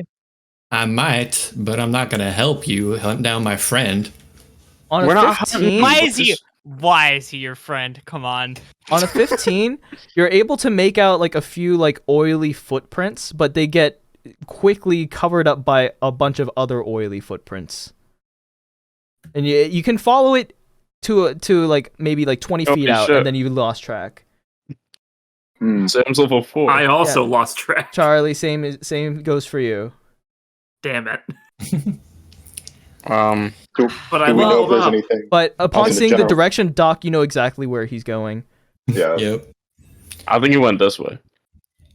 If I might suggest an alternative solution, you might just turn in that bounty for the gold, and then you can keep what's in there. Most of it, at least. I'm going to pay my 1,000 for at least the interesting stuff. But we got it for free. So I'm eating the ice cream. Guy, we haven't done the American National. You eat that. Shit, fuck. Kid, there's Right, always a cost. I'll grab some new ones when we're here. This is what I can do. I have water, so I'll just freeze. It'll just be kind of slushy. It's gonna be a weird thing, but he can be inspecting it. It'll add to the plan.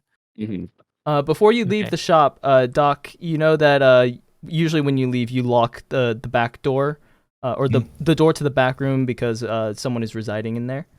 Yep, and I'll definitely do that, and I'll let him know that I'm out. What? All right. He's a doctor. Can I make any checks to see if I notice someone residing? Sure. Yeah, give me a perception. It's a 9. Nah. All right. Let's go turn in this bounty. So Doc, you go to hold on before we leave. Doc, you go to lock the room, and as you're going to lock your guest's room, you see that one of the doors to the back supply room is left ajar. I'll go and check it. Okay, so you lock the room to your guest, and then go into the supply room. And when you turn on the lights, you see a man with 3 horns just standing in the back, inspecting your wares. He says, "Oh, hello, Doc." Holy fuck. Doc just kind of reaches up and scratches his beard. Hey, I How's didn't business expect going? to see you around here. It's on track. get finished 12 days, right? About that. I know our contract said 12 days from now, but something has changed. I did not get the bedroom that I thought I was going to get, and I'm going to have to change our deadline to 5.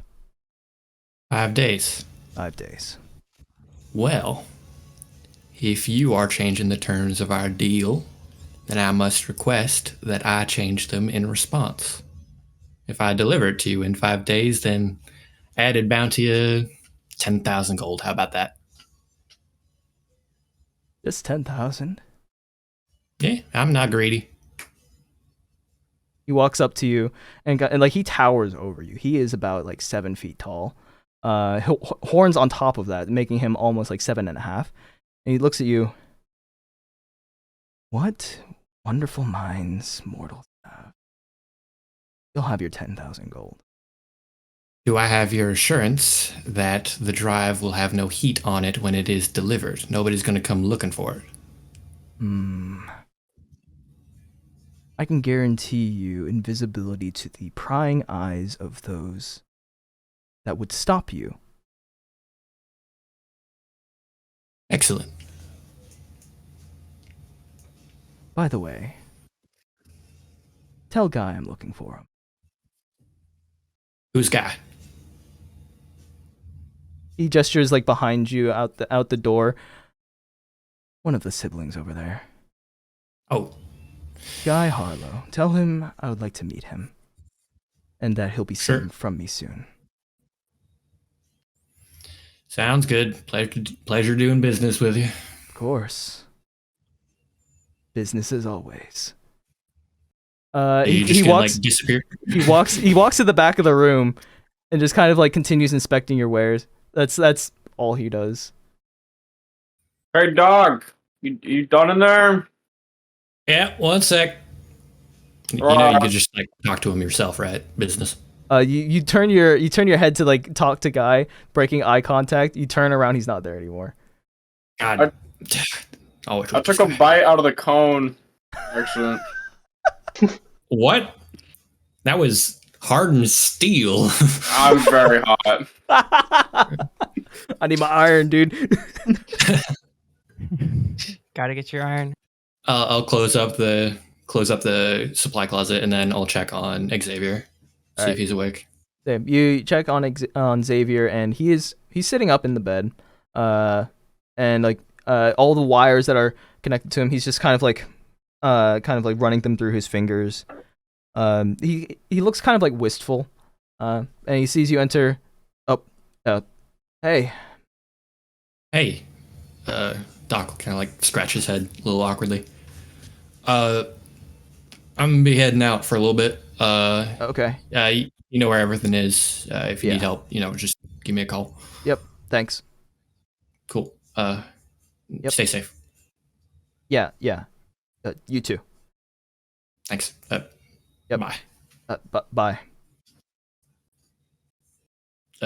Doc will give his instruments just like a quick run over before he leaves, just to make sure that nothing's imminently going to break. Nothing's changed. Like, you can go. Yeah, sounds good. Yep. See you. Yep. Doc closes the door behind him. Just all right. kind of sighs. Yeah, you lock up. And you head out the door. Kind of like you turn the sign to to closed for now. As you leave the shop. Doc will look over to Guy, who's like probably still munching on that cone. I forgot I should stop eating it. Yeah. I mean, it didn't cost me nothing. If you like that and it suits your gut, go ahead. I don't know. I don't think I've eaten like anything other than like glass that's not supposed to be edible. But that was off of a dare. Anyway, where's this place? Before I forget, business was looking for you. He said you'll talk to him soon. Huh? Yeah, just over this way. He walks out. Huh? Business Williams. Business. Are we talking the same business? I was kind of didn't think we were earlier. Doc grabs the blunderbuss off the shelf and hangs it over his shoulder. I'm pretty sure I only know one business. And he mentioned you by name, Guy Harlow. I'm assuming that's your name. I mean, it seemed like your sister wouldn't be named Guy. Very, very well known. Us. Why does he want to see me though? He's never. Nah. Well, I mean, he likes to find out people with unique talents, and I don't know. You seem like a unique guy yourself. My name's just Guy. Like, not unique. I don't know what that word is. Anyway. His business is his own. You'll find out. Fuck, okay, man. Let's just get this shit done. I don't really like it here anymore. Guy is thoroughly creeped out. Okay. So, Doc, you lead them to the bounty hunting station? Yeah. Okay. So yeah, you follow Doc through these winding pathways. Like, again, these walkways just kind of like lift up off the ground and swirl and spiral and intersect with other walkways in a very like nonsensical way. But Doc, who has lived here for many years, knows the way like to a T. And these walkways do not have railings. They do not have walls. They are just like sloped metal platforms that even if there was a little bit of water on them and you don't have the correct grip on your shoes, you will fall to your death. So there's no like what do you call it, grain to like help the grip. It's just slick metal. But you follow Doc up to like this pathway goes up 2 floors, but without any like exit. It just slopes right back down, and then take a few other turns and you make it to a rather new looking building. It looks to be a lot more polished than the other buildings around it, and it has above its doorway Dave Danger, bounty hunting specialist. Dave Danger. Wait, I can't read that. What does that say? What his full name is? Dave Danger. Dave Danger. Does Flo say that right after Charlie does? Yeah, but I try my best. I'm like copying what you're saying, like as you're saying it, to seem like I also read it at the same time. Right. So, do you go in? Absolutely. I mean, obviously. Yep. The doors to the front are like the saloon type door, except they're made of metal. So like they creak as you open it. And probably sounds horrible. Yeah. Yeah. And inside it's very bright. It's lit with like bright luminescent like LED lights, very harsh on the eyes. Whereas the rest of the floor has been like incandescent, like glowing orange. This is very tough environment to enter in after going through the dim walkways. And behind it's a very empty room. There's a few like technological stations along the walls. There's no windows. There's a few racks of weapons and like certificates of excellence and like medals from like foreign governments. You see this one warforged. He appears to be made of like this shiny metallic like gold material behind a old wooden mahogany desk, and he's got like this pile of papers next to him. He looks up and like, oh hey, I wasn't expecting anyone. What's good? Where are you guys? You have an appointment? Who are we?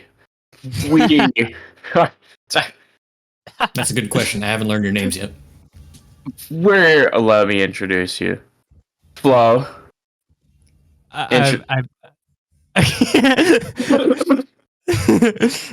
Prepare for trouble. Oh no. And make a double. Charlie is Charlie. That's certainly true. To protect the earth. Okay. Is this a bit? My Flo. The Harlows. We're really cool. Kill yourself. No, wait. Oh.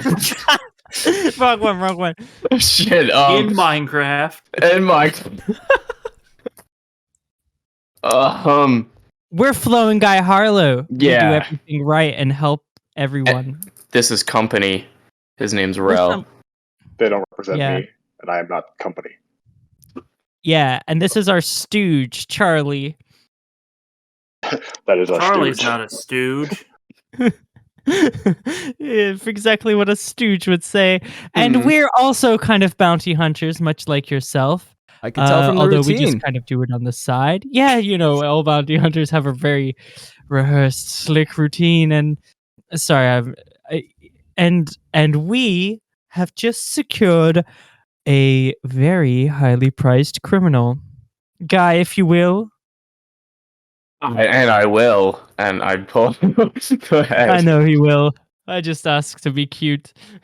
I pull the head. Not really sure. I just kind of show him and hope that we're as you like start pulling out the head without warning, this robot guy, like, he stands up from his chair and jumps over his desk. The papers go everywhere, and like skew your, or what do you call it? Not skew, block your vision of him for a brief second. And in the time that the papers like take to fall away from your vision, he is now suited up in like this metallic cape. He's got these big boots on. He's got the same color as his metallic skin. It looks like a superhero suit. He says, "My name is Danger." And then he does like a pose to his left, like his arm and a right arm position, and then his other arm like over his chest. Dave, Danger. And then he does the same pose over to his left. He stomps his feet a little bit, does a little silly dance, turns around. The cape whips behind him very dramatically. And he does like a 3-point pose on the ground. The excellent, the dangerous, the unmatched Dave Danger. The goddamn wasting our time. Is this guy real? I applaud. Yeah, that's so cool. Sorry, you showed me yours. I had to show you mine. Yeah, you know how it is. That's how we do it. That's how it's always been in the business. Blown away. Yeah. Wow. Can anyone insight check on Dave Danger? Absolutely. I don't think I'm gonna be very successful. I just really want to know. What are you trying to figure out? Has he done this ever before? Like, ever? Okay, on a 17 and a 21, he does not usually do this, but you can tell he's rehearsed it in the mirror. Ooh. Aww. I'm very proud of him. I'm very proud of you too. I'm glad to finally meet someone else cool on our adventures. Hey, anyway. You know how it is, us bounty hunters. We're a rare breed. Anyway, look at this fucking freaky guy that we Yeah. You might not recognize him. He used to have a lot of hands. A lot of hands. Yeah, like Would you? about like 4. You mind if I see Probably it? more. Everyone with gearheads. You mind if I see it? Yeah. Yeah, all I'd right. toss it over. Catches it, like without hesitation. He says, he kind of like inspects it, like turns it upside down, kind of shakes it a bit. He doesn't look familiar, but I have a handy dandy tool to help us figure that out. And he walks over to the side of the room, and there's a little like platform. He puts it on there, and it like, you see like this electronic scanning grid go across the head, and then on the heads up display above it, it says match found. And says forgotten hand. Bounty 5 years old. Tier 3 bounty. Worth 10,000 credits. Expired. Presumed dead. Neither of us can read any of those words. It says it aloud. Oh, okay. He Too bad says, you don't have a stooge. Alas. presumed Stooge dead. reads this sentence for me. Squire. Squad. Squad. 10,000. What? Says it's expired. It's a Is big. he What is that? presumed dead 2 years ago? Huh. But I mean, clearly he wasn't. We killed him like Yeah. a day ago. Yeah. You can carbon date it, I think. Yeah. Was the bounty ever taken down? It was expired 2 years ago. Fuck. What does Maybe that mean? we Like, could commit some crimes in his name and then get it active again. And wait, then who won the bounty? Can we just go to them? They'll probably still want to It see was this never guy's claimed. dead. It was expired. It looks like he scrolls through a tablet and looks through the details. Looks like he was part of a cult, and that cult got exterminated in an looks like a petty fight with another local gang.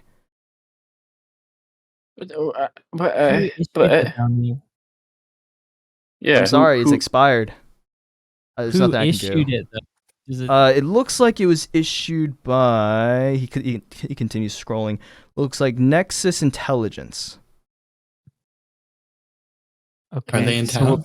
Who the We'll fuck bring is it. that? Actually, Yeah. Doc, you recognize this as one of the security firms that was brought in to help protect this city independently from more industries. As a matter of fact, they're the ones that built the ant-like robots. So this city vehemently rejected more industries protection and has been like off of the Earth government's radar as like a viable place to protect. So they hired an outside security firm from Pluto called Nexus Intelligence, and they've been helping protect and secure the city ever since. They Are don't. they that? They don't want this. Yeah, sure. They don't want any of this anymore. Nexus Intelligence. We got to Sorry? complain to the manager. Yeah. Do they have like an address? Would I know? Yeah, they're on the upper floors. Suppose I could take you to them. No guarantees about the whole exterminating the expired hitman. I don't know. I mean, they should probably just, give us something. We did a At good least, like, thing. recognition. You see Yeah. Dave Danger pipe up. It's like, you know what? I like you guys. You guys are cool. I like your little routine. And I can tell that you guys are very experienced at what you do. So I have a few backlog bounties that I need help with. I am the only bounty hunter in this area, and a lot are piling up. He points to like a posted board, like a cork board with like posted like posters that he's printed out with the descriptions of the bounties.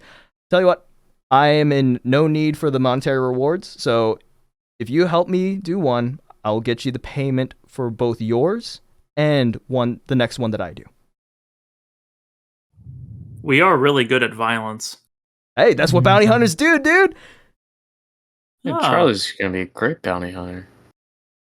Charlie's got violent skills. Hey, let me tell you, I do too. On a bit of He's a a messed tight up kid. schedule, would they be the targets be around? You're asking Dave? Yeah.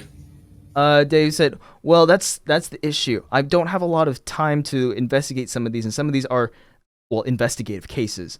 So if you guys can help me, I'll get you the payment for the next two bounties, basically. Flo, what were you inciting here? That was from earlier. That was from 6 minutes ago. I see. Danger had done his performance in the mirror. I see. Okay. I want to be like, can we have a team huddle? Oh yeah, sure. He plugs his ears. Okay, cool. Okay, All right, team huddle. All right, Doc first of into all, the huddle? perception check to see if he's actually like if he's being for real or not. Yeah, Absolutely. Let's inside this fucking bitch if he's pulling our leg. Charlie's gonna start talking really loud in the planning meeting. Flo, on an insight check, yes, he is plugging his ears. He's an upstanding guy.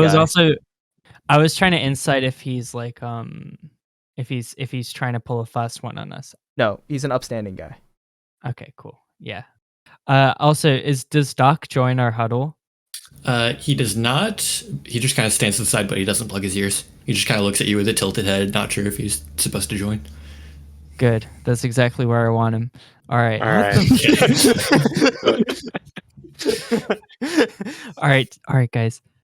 What the fuck are we doing? We came here to get weapons, and then we're gonna get money for this guy. Yeah, I feel like for weapons. so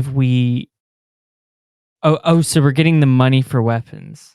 That was what I thought was happening. And not come here to pick up a new profession. I was drinking hot chocolate in the weapons store, so I kind of lost the plot here. Okay, so Rell was the guy who needed weapons, and I thought it would be fun, so I was on board with that. Needs weapons for Rell's mission, which he still didn't tell us the exact details of. We need bigger weapons. We need bigger weapons. How big? So we need money, right? Yeah. For the weapon. I don't. Okay, or we could just force this doc guy to tell us where that guy's going and take the fucking weapons. I like no that. money required. Does whatever. Yeah, because like why is he laughing? Can you hear us? Why are you laughing? The idea. Okay, the idea that we're gonna go on another fucking side quest to hunt down a bounty when we could just like, you know what I mean? I agree. This is the dodecahedron all over again. I feel like we should just like. I don't want to get heat for. You want to get heat? I don't want to get heat from this guy, but I don't see a way out without getting heat. So might as well take the most convenient option. I don't want to become a bounty hunter. Yeah. Well, Charlie is thinks like it could cool. be fun. I think it's cool. Charlie, have you heard of Helios? No. They're cool. We should talk about it sometime. But like, have you heard of me? I'm cool. Be like me, just like morally ambiguous and ambivalent. Charlie's ambivalent. Charlie doesn't care about anyone's opinions. Yeah, you don't need approval. Yeah. Anyway, Doc, you are hearing all of this, by the way. That's not true. Okay. Anyway, so we're gonna find take a classic vote. Okay. Between doing a bounty or robbing the guys. I'm in favor of robbing them. I'm in favor of robbing them. Charlie wants to do a bounty. I am regrettably in favor of robbing them. Oh. I'm voting for a bounty personally. But hold on. Wait. Does he get a vote? Charlie's on the side of the doctor, so Doc, I feel like maybe Charlie's the smart one. You're kind of orbiting right now. Like, are you in our are you part of our group now? Well, you ain't invited me, but you ain't told me to get out, so. Yeah. All right, we gotta resolve it. We gotta have another meeting. All right, let's take everyone but Doc. In this meeting, Charlie thinks the doctor's vote should be worth 2. What? I think the doctor's vote should be half because he just got in here, and I should get 2 because I have Charlotte, and she agrees with me, and my little crab comes on my shirt. I bounty hunting's cool, okay? No one's saying bounty hunting's not cool. Bounty hunting's really cool. Bounty hunting's pretty cool. All right, okay. We couldn't do bounty hunting later. If we want the fastest route to get big guns, which Charlie, you like guns, we could just steal them. Yeah. Let's say we do take up the bounty hunter job. Whoever we kill has connections and allies, and they will resent us. We could either take that route, or we can have this guy resent us because we robbed him. Either way, we're not.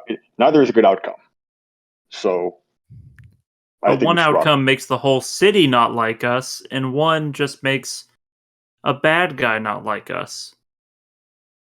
The whole city, though. For that guy, I'm just like, how hard is each thing gonna be? Flo, I don't think the ants would like even us looked if at we him. started robbing people. Oh fuck. Think about Flo. that. Oh Flo. no. Flo, no. Guys, I've been switching Hey, Dave! teams. Hey, Dave! Oh, he's got his ears plugged. I'll just come back later. Oh, hello. Hey, friend, no, you can No. stay. He's already Get out. gone. Do you want to be part of our He's team? already gone. We have an open slot. Oh, he's gone. We don't have an open slot. we have an open slot. Then why isn't Doc in the open slot? Well, because I was leaving. Why it would open Doc for be an that guy. open slot? If we have an open slot, Why? I don't know. Flo said What it. do you know about Doc? He's All right. Here's how we can settle this. All right, because now I don't want to get in the way of the ant people, so I'm on Charlie's team. So it's 2v2. So Doc will be the deciding vote. But I'm Already like voted. Well, no, but we're deciding whether he's in the group or not. Because we got to decide whether his vote fucking counts for anything. What about the So crab here's what we're vote? gonna do. What about Each of Charlotte's us- vote? Each of Oh shit, you're right. Okay. Each of us is gonna ask him a question to see if he's worthy of being in the group and getting a vote. And then if he has a say, we'll do the bounty. And if he doesn't have a say, then we'll do the crime. Okay. Okay. All right, I go first. Doc, what do you think of Earth? Is Earth a good place? Yeah, Earth's a pretty good place. I don't like where it's heading. It's the same place as Mars, the police state and all, but I think there's still hope for it. All right. Charlie wants to ask a question. My test. All right, Charlie, go hit him. Doc, Dr. Shopkeep, is the moon real? Moon's as real as you want it to be, Charlie. The doctor passes. He should be in our crew. all right, let's do all right. Charlie likes him. Do you even want to be in our group? All right. Hold on. I have a true test. I go up to Doc and I do the thing where it looks like I detach one of my fingers, but it's just coming from the other hand. Oh, wait a minute. Okay. And I just look at him and I raise my eyebrows. Charlie is shocked. Doc raises a single eyebrow in return and does it again to you. He's in. He's so in. He's in. Right, Charlie morphs one of his hands to be missing a finger. Oh no! All right. Rell, Doc, should we be crime or should we be? No, Rell didn't ask his question. Oh yet. shit! Do you even have any desire to be a part of this group? It's pretty dangerous and malware going alone. I wouldn't mind to be hitched with you guys for a little bit. Oh my fucking god!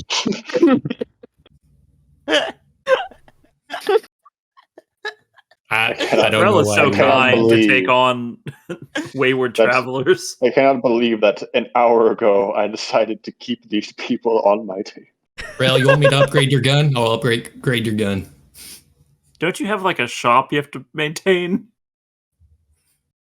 Yeah, business is slow. Just for this episode. Oh, okay. As long as you can upgrade. All right. My God. Well, the bounty hunter business seems to be fast. Okay. All right. I think the meeting's been settled.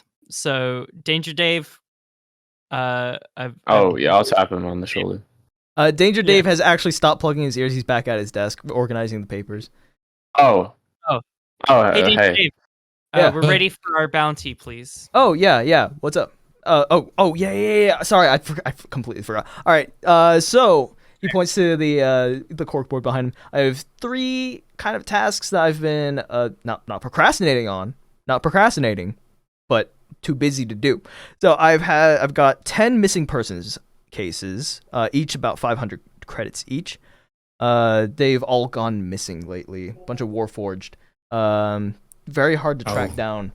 All of them, I think, are linked, but I'm not entirely sure. They're definitely linked.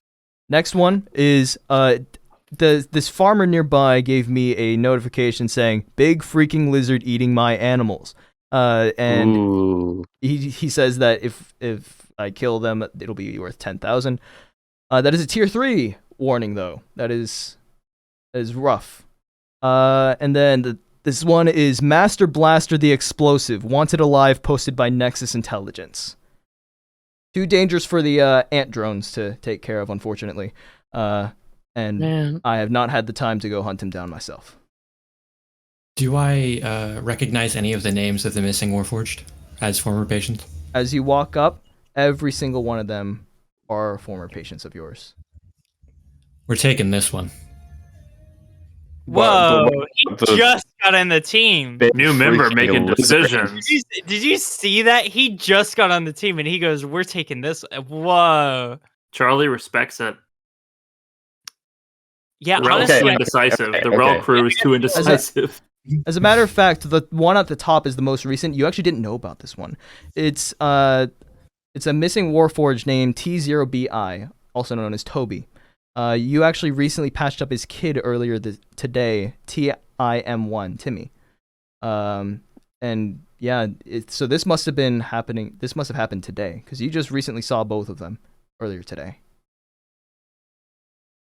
I assume there are no objections to this plan. Well, Can you just give me one reason why we wouldn't go after the big lizard? Big lizard does seem easier. Big freaking lizard. Yeah. The big lizard does seem cool. Big lizard might do harm. There's already harm being done to these Warforged, who I happen to know personally, each and every one of them. Don't care about that last part. I love the background music going on. Yeah, Doc is blessed and just like he's got his headphones around his neck. Like, sorry, I told my roommate not to play music tonight. It's fine. No, it's funny. It's cool. Beat his ass.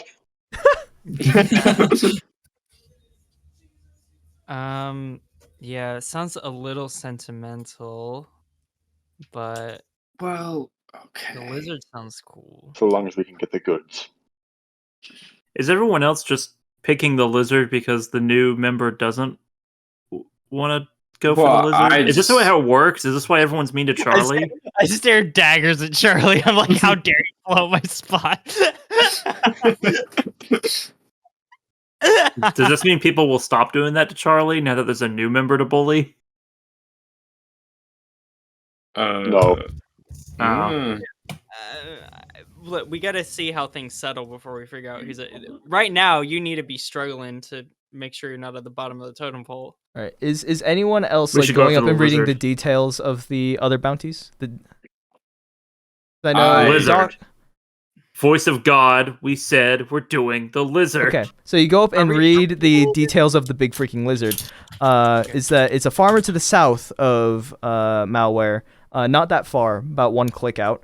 And he says that these lizards come in at night and kill his hogs. And they come from further south. It's just some guy who's mad about pigs. That's fucking lame. They're killing his hogs. I like that. It seems like less searching though. Well, if it's one person who is kidnapping 10 people, that's kind of easier. Cause true. Like, oh my god, do you think he's a serial killer? Yeah, like that'd be cool. It's like my true crime podcast. I don't know. Yeah. Lizard bounty. Lizard And then bounty. I guess I'll explain the third one. Master Blaster, the explosive, is wanted for blowing up more industry security bots, as well as 24 ant security bots, which is why Nexus Intelligence posted the bounty, because he's done a lot of property damage. Ant thing? Yeah. All right, we're doing the Master Blaster. Nah, one. Come on. Okay, my final vote, because I don't like Nexus Intelligence, because they didn't give us the money that we rightfully owed. I don't want to do the last one. I don't want to do it. I don't care about the pigs. I'm on board with Doc. That's my vote. Appreciate you, vote guy. is for Master Blaster.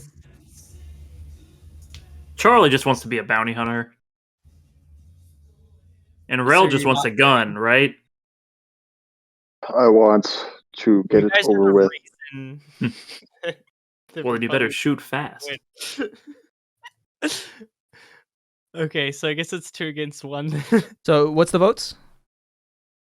The most is for the robot serial the killer. robots, yeah, serial killer, kidnapping something. Okay, so the tier 1. So this is 500 credits each, and there are 10 missing, so it's a total of 5,000 credits. And then, so Dave Danger also promised that he would do another one of these on the board and would get you the credits from that. So you would be getting 5,000 plus 10,000, depending on which one he does. Okay. Okay.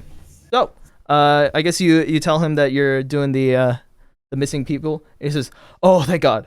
Yeah, that's a good choice. That's a good for experienced bounty hunters like you. Yeah, this should be no problem for you." Got any leads? Any more information? Yes, and just what's on the board? Well, it looks like Toby was the last one to be reported, and he was actually reported in by his wife. He appeared to have gone missing at around lunchtime, broad daylight. It's incredibly strange. All of these seem to happen during daytime. I don't understand how that's happening. They all seem to be also from the bottom floor of Malware, which is also the most heavily patrolled by Nexus Intelligence ant bots. Again, not entirely sure how that's happening. That's as far as my leads go. I haven't spent a lot of time on these. I'm developing a case theory. Did they have to travel by taxi, perhaps? Unfortunately, No public transportation in malware. That's I mean, you got to work your calves. So they were just walking around? Yeah. So, okay, well, all right, we got it. If we just walk around the bottom floor, we'll get kidnapped. Dress up as a robot! Dress up as a robot and walk around. Exactly. Okay. Did the ones kidnapped have anything in common? They appear to be full-grown Warforged. They're typically a little older. They're larger, varying anywhere from 5 to 8 feet tall. Typically, the ones that are kidnapped are those that identify as male. Weirdly enough, no female or non-binary Warforged have been kidnapped. Doc isn't arrogant enough to think that him treating all of these Warforged is a link in and of itself, but I would like somewhat of a measure to know how many Warforged he's treated compared to the populace of malware to see how unusual that is that all of them would have been. As one of the most reliable mechanics with a usually reliable supply of parts, you've treated, I'd say, a good majority, like 80% of the populace here at least once. There are those on the lower floors that will come back more than once because while it is the most heavily patrolled and protected by Nexus Intelligence, it is patrolled for a reason. There's a lot of there's easy access to the canal, which can lead to a lot of run-ins with vagabonds, pirates, and other ne'er-do-wells, as well as like just general like low-income infighting down on the bottom floor. Okay, I see. Can he roll it? I would ask Doc. Was there any like parts that they had that would have been in common? Like, oh, good question. Ooh, that's like they all had like a shiny bolt. Roll me an Arcana check with advantage. They're stealing what mechanical penises. 22 with a 22. There was a crow earlier back there. You cross-reference what you've treated at each of these patients for, with the time that they went missing. Each of them were carrying components that you had recently got from Mars. You'd either replace a joint or a limb, or maybe even a power supply with illegal parts that you had smuggled from Mars. And it seems that shortly after you had treated them, either a day or two or even a week in some cases, gone missing. Yeah, you're right about that one, Flo. I remember some of these parts. There's that negative biased phase diode and the background noise dissolution degenerator on this guy. Parts from Mars, not made here. Yeah. Hey man, please just say parts next time. That really Roll an intelligence saving throw. that really injured me. Okay, so they're all male. They were all replaced with parts from Mars. Does this sound like Gearhead good MO? job, guy. This does seem like a Gearhead MO. Well, that's a lead. Top guy. Let's fucking go. Do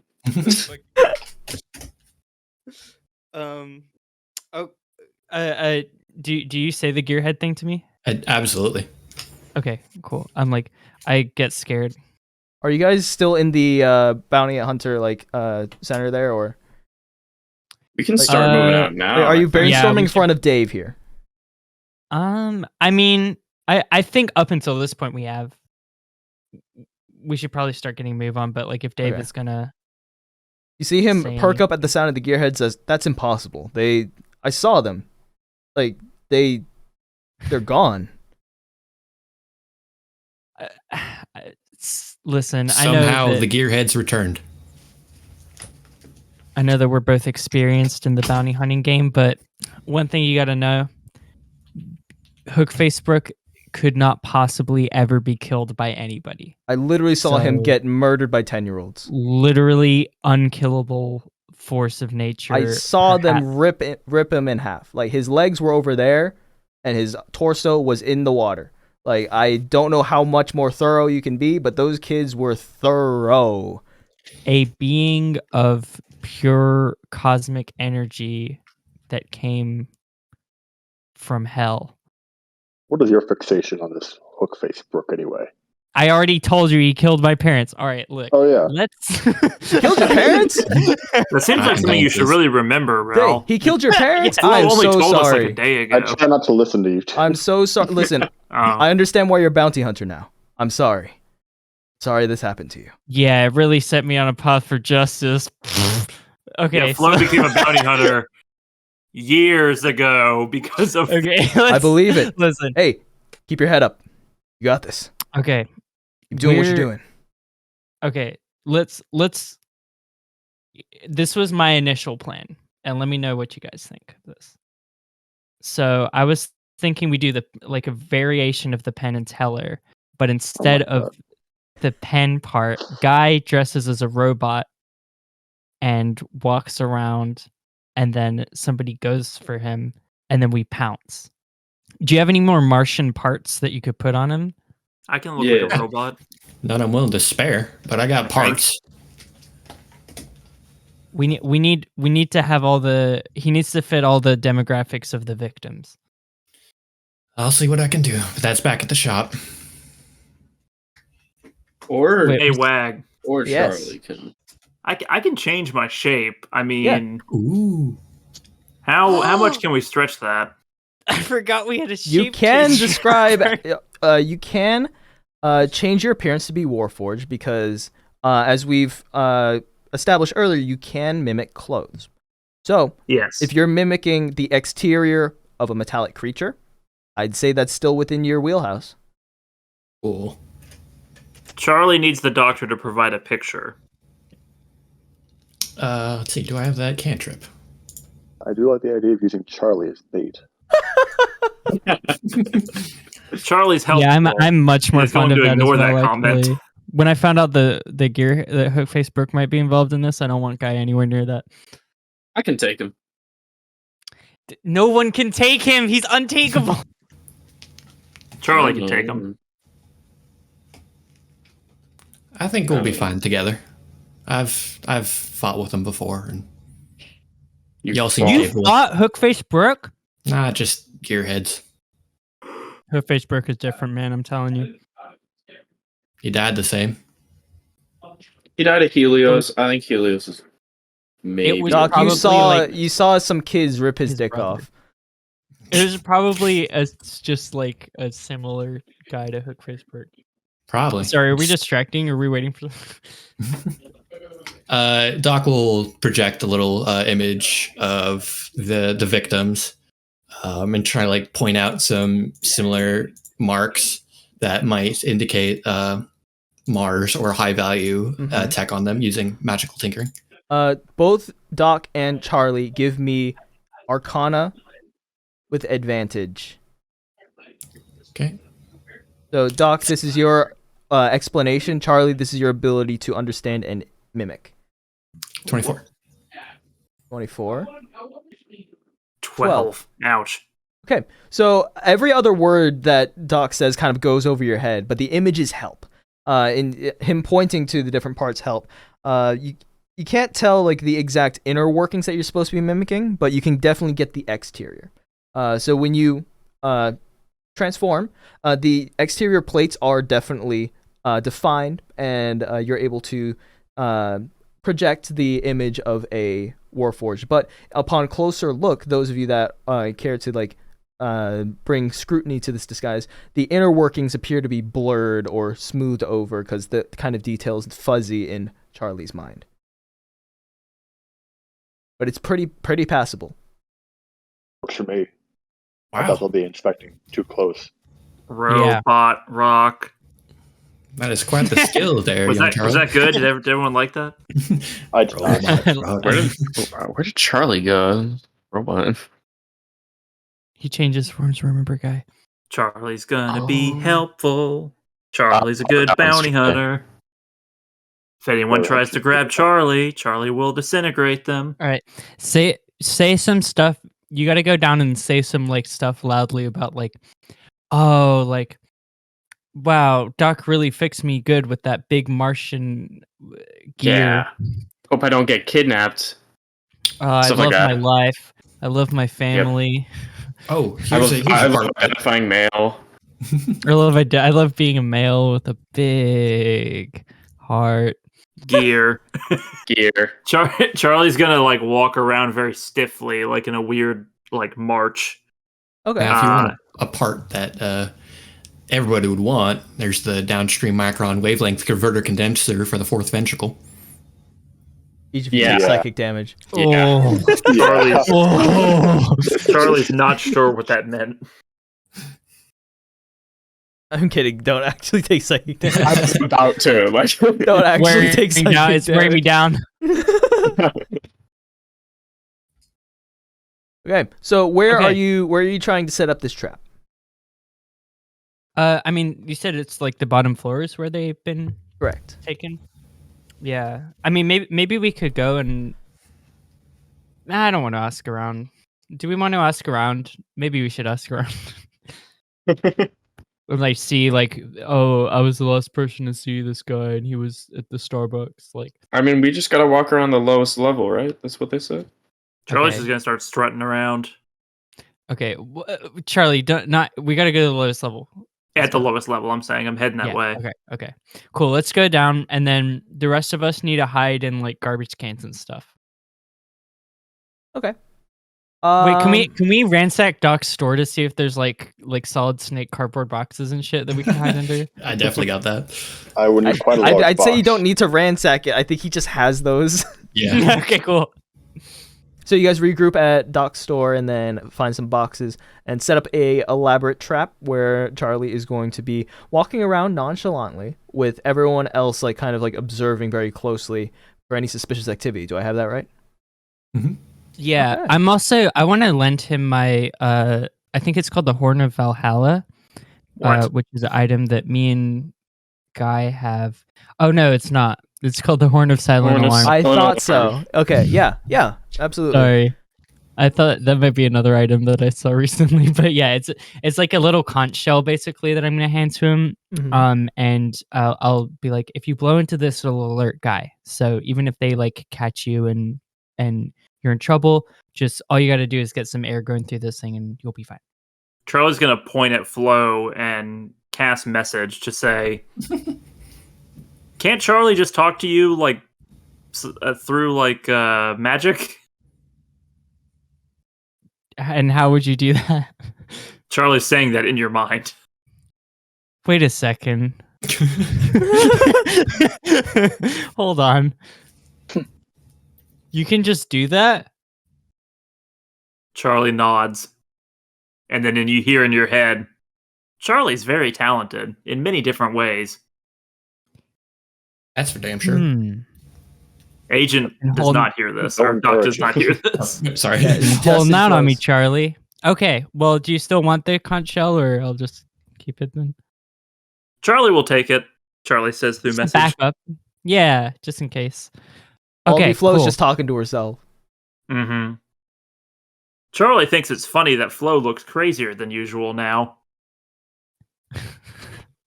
It just makes me more hotter. All right, I'm gonna go find a big vase to hide under. Okay. Each of you that are hiding, go ahead and give me stealth checks. Okay.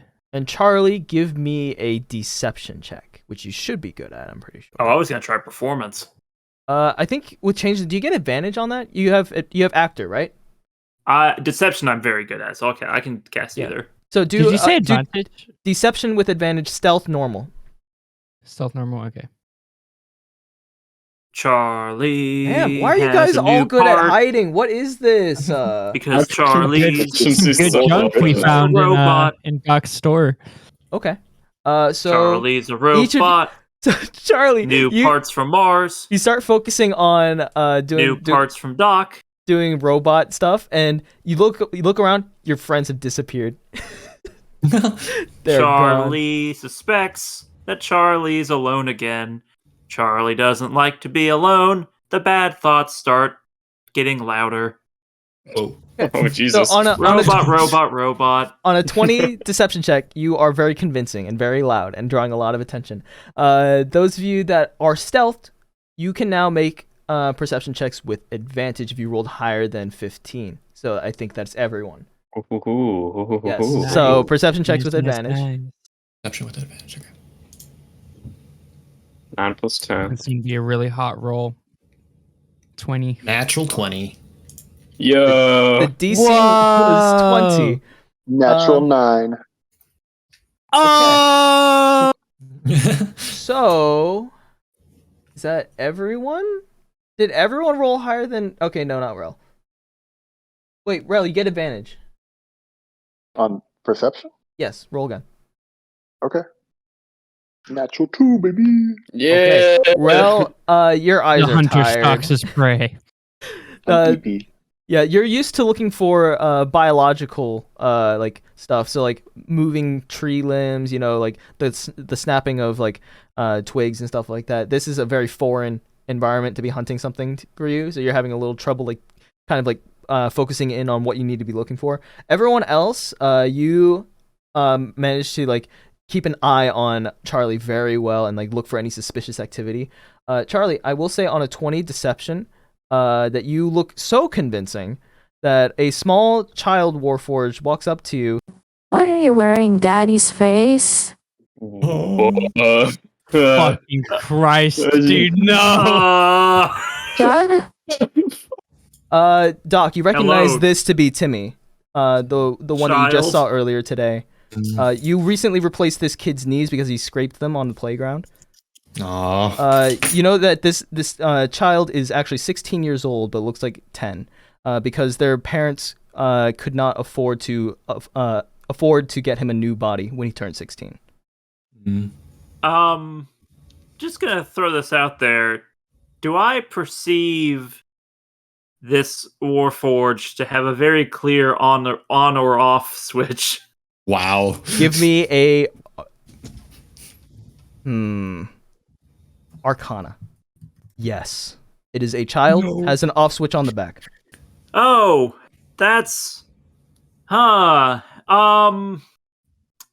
I'm gonna cast on off and turn the child off. Cast on off. Dad, are you... He just killed a kid.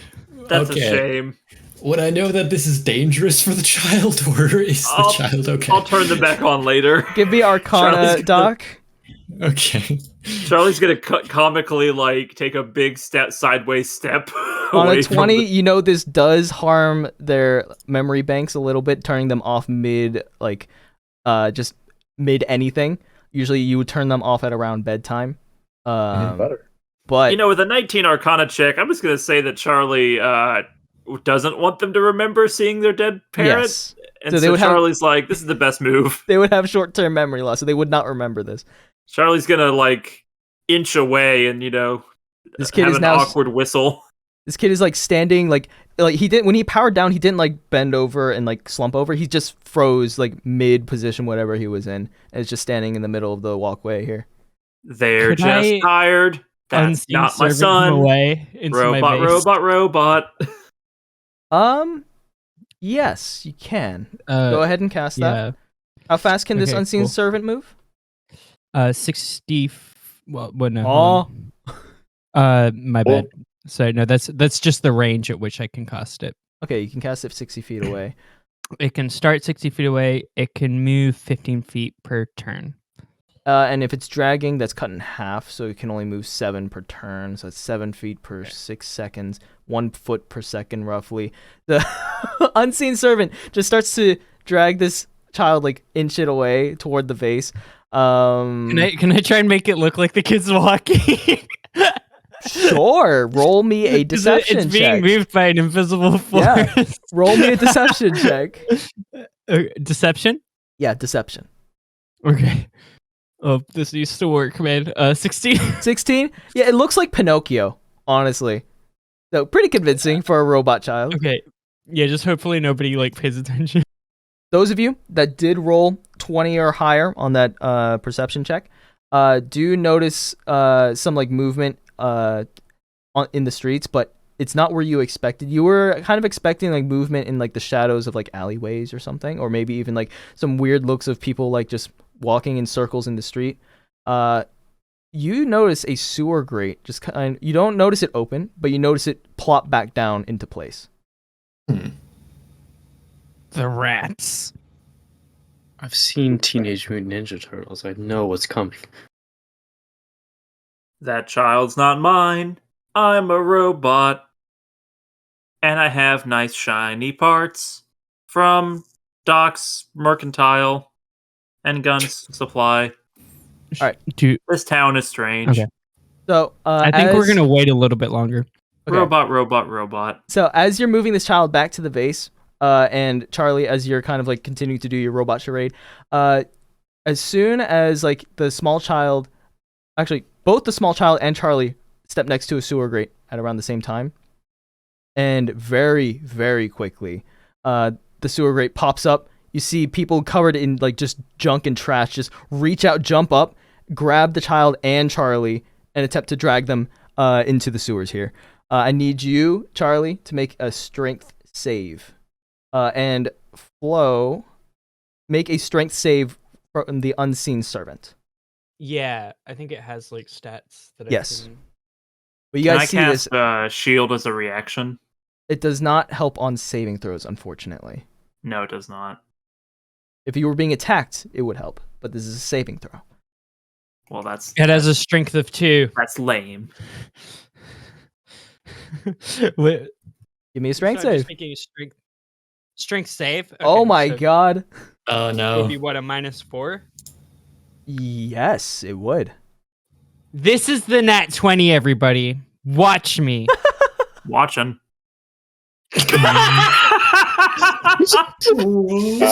Natural 1 for a The negative lowest score 3. I've ever seen that in is- D&D that- right That is here. actually the worst. That's a negative 3. I didn't know you could fuck up. I That's didn't even get impressive. that low. That is incredibly impressive. As a matter of God fact, I'm going to damn. say your unseen servant throws him into the sewer. Disposed of. The problem solved. The child, Timmy, vanishes from sight instantly as the gearhead like grabs empty air because he was thrown so fast. Like, what? Oh, and he just dives back into the sewer, closing the grate behind him. Charlie, on a 6, you feel arms grab around you, and yeah, on a failed save, you take 2d6 lightning damage. Crazy that I'm taking damage and not being attacked. Just, throw that out there. Saving throw. I have Flash of Genius, which will give +5 to a roll. Would helping the natural 1 from the -3 to a 2 do anything to like make it not as catastrophic? No, no, it would That not. child must die. Unsalvageable roll. Yeah, I will tell you the DC was 12, so I don't think it would help Charlie either. I couldn't even do it. -2 is, So you take 9 lightning damage, but you are not stunned because you are not actually Warforged. So you just take 9 lightning damage and are grappled, but not stunned, as they attempt to drag you back under. So Charlie, since he's a little bigger and is actively struggling because he's not stunned, this gearhead who's grabbing him is like, hey, wait, what is this? And he's struggling to pull him back in as Charlie's like actually like actively struggling. I'm gonna cast Grease in the sewer. I'm going to cast Vampiric Touch on the person. Okay, grabbing I'm gonna me. roll I'm already initiative. touching them. Roll initiative. I'm gonna You're Oh up my against God. one guy. You're up If against they're, one like- guy. All on me. I think I can pretty easily Vampiric Touch them. But yeah, give me Does it work on Not a lot of 9s. non-organic people? Wait, are you shitting me? I'm going first. That's a good question. The first up You is guys hear me Flo, licking my finger? then Guy, the gearhead. Who has the bigger modifier? That is Doc and Rell, which makes sense. Rell rolled the lowest perception check. Charlie is 18, so actually he goes after the gearhead. Okay, so Flo, you're the first to react to this. You see the robot child get yanked from your unseen servant's grasp, and you see Charlie currently being grappled. I'm screaming. I literally is Save there- the boy. Yeah, I feel like I gotta Do you say save that in the a boy. robot voice? Save the boy. Save my boy. He doesn't deserve this. And then save Charlie. Charlie also doesn't deserve this. Y'all are gonna need to save Charlie because I gotta fucking fix what I've done. Oh my god, I don't even know. Shit, why do I have to be so good at initiative? Can I give him heroism? Will that help him? Shit. The child has disappeared underground. You do not have line of sight on the gearhead or the child. Okay. What? How far am I from the I'd say that it's like right in front of you, like 5 feet. He was close. He was so close to being within safety. Safety's grasp. Wow, I feel so much worse. I'm gonna. I mean, I'm probably gonna leap into the sewer. Is that fucking stupid? I mean, No. Shit. Okay, I'm gonna at least look into the sewer. Okay. I'm gonna toss the vase aside. It's gonna make a funny sound effect and just be destroyed. So in order to peer into the sewer, the grate was closed behind them, so it would be an action to open it. Gotcha. Oh, can I use my bonus action Unseen Servant to open it? Yes, it is still active. Okay. He fucked up, and he does a good job opening this one. I'm like, get it together. You can't see the Unseen Servant, but they are embarrassed. Unseen Servant bonus action. Open the grate. You peer in, and you just see like the child's like feet just disappear into like the sewer grates as the gearhead kind of has him tucked under his arm. Okay, so I can see that there's a gearhead carrying it. What would be like a kind of size description on this? Big guy. It looks like they could defeat me in battle easily. Considering that you don't really fight, yes. Gotcha. All right. I am going to. Could I like dive in and reach him this turn? Like, is that? Yes. Okay. I'm gonna just like run straight for him, and like I'm gonna like jump in. Mm-hmm. It is a 15-foot drop. Okay. So it does require a. I don't want to waste feather fall. You have slow fall, I think, as a monk. Oh, do I? Don't you? You do. You reduce falling damage by 30. So you can use your reaction to just not take fall damage and not be knocked prone. Okay, so it just means I'm burning my reaction. Yes, correct. Gotcha. Okay, so I'll leap in. I won't take any damage. I'll be extremely graceful, and then I want to stun him. I think that's my move. Okay, so you jump down, land down in some dirty sewer water, and he's like at this point like 15 feet ahead of you. He turns around and is like, "What the fuck?" And you have the movement to actually, if it's a 20-foot drop, you can't reach him actually. Can I fall on him? How can he get in a turn to where? Oh wait, you're right. You're right. No, yeah, he would be within reach actually. Yeah, because he only has half movement. I also have like 45 movement. Oh, you do. Yeah, you can reach him. Okay, yeah. So I'm gonna like dive. I want to like land on him and then just like and just like and then fucking like try and like stab him. Okay. In his most weakest glowing hit points. Okay. Roll me an attack. Okay. He has to make a con save against this, right? Please fucking hit. Oh, that's a 12. AC is higher than that. You attempt to hit him, but like you attempt to hit his pressure point is covered by metal. You got armor on. Okay. Who are you? I just want to be your worst nightmare, bitch. Oh. Okay. So that's your bonus action. You have do you have extra attack? I do. And I attack again after saying that, and I get a 22. Yeah. 22 hits. He's got to make a con save now. Do you decide to do damage here? Absolutely not. Okay. I think that's a fail. He is stunned. Yep. He goes, and drops the kid. He falls to his knees. What? He's struggling to talk and struggling to breathe. But the child has been dropped. This guy's been stunned for now. Yeah. If it's an object interaction to pick the kid up, I would love to do that, but Not an I've object done interaction. I've burned absolutely everything else in my turn, so He if is not, not then an that's object, the- unfortunately, right now.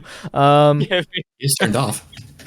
Yeah, but still, it's still person. That's too big A to be corpse is an object. That's too big. So Guy, it's your turn. All right. So, from the noises I hear, I'm assuming the kid is safe now. Those are all safe kid noises. Yeah, you hear the guy going, "Ah, what?" Are the-" you That sounds like a safe kid. well knowledge with me. about safe? Do you know a lot Yeah. about safe kid noises? I know a lot about safety. Well I've knowledge. saved a lot of kids. Yeah. So my eyes were trained on Charlie. How far away am I to whatever's getting in him? I'd say like because you guys were keeping an eye on him, you'd be well within range to move there. Okay. I'm gonna just dash over immediately. Try and swipe at whatever is grabbing at Charlie. Okay. And by swipe out, I mean punch, because I'm Okay. not using the sword. Fuck Not you. busting out the sword? No, I'm not attuned to it. All right. Go ahead and roll me punch. All right. We're gonna hit him with the forehand. Ooh, we're gonna make that reckless That does- thing. You would have to declare it beforehand, unfortunately. Oh shit. Okay. So That one still definitely didn't hit. So Yeah, That's just both one your hit. strikes miss. Like you go in and punch, and you just hear bang bang as you just connect with like metal parts. This guy says, "Hey, wait! This has nothing to do with you. Leave us alone. We're just trying to take this guy underground. nothing to do with me. Nothing to do with you. Take me underground?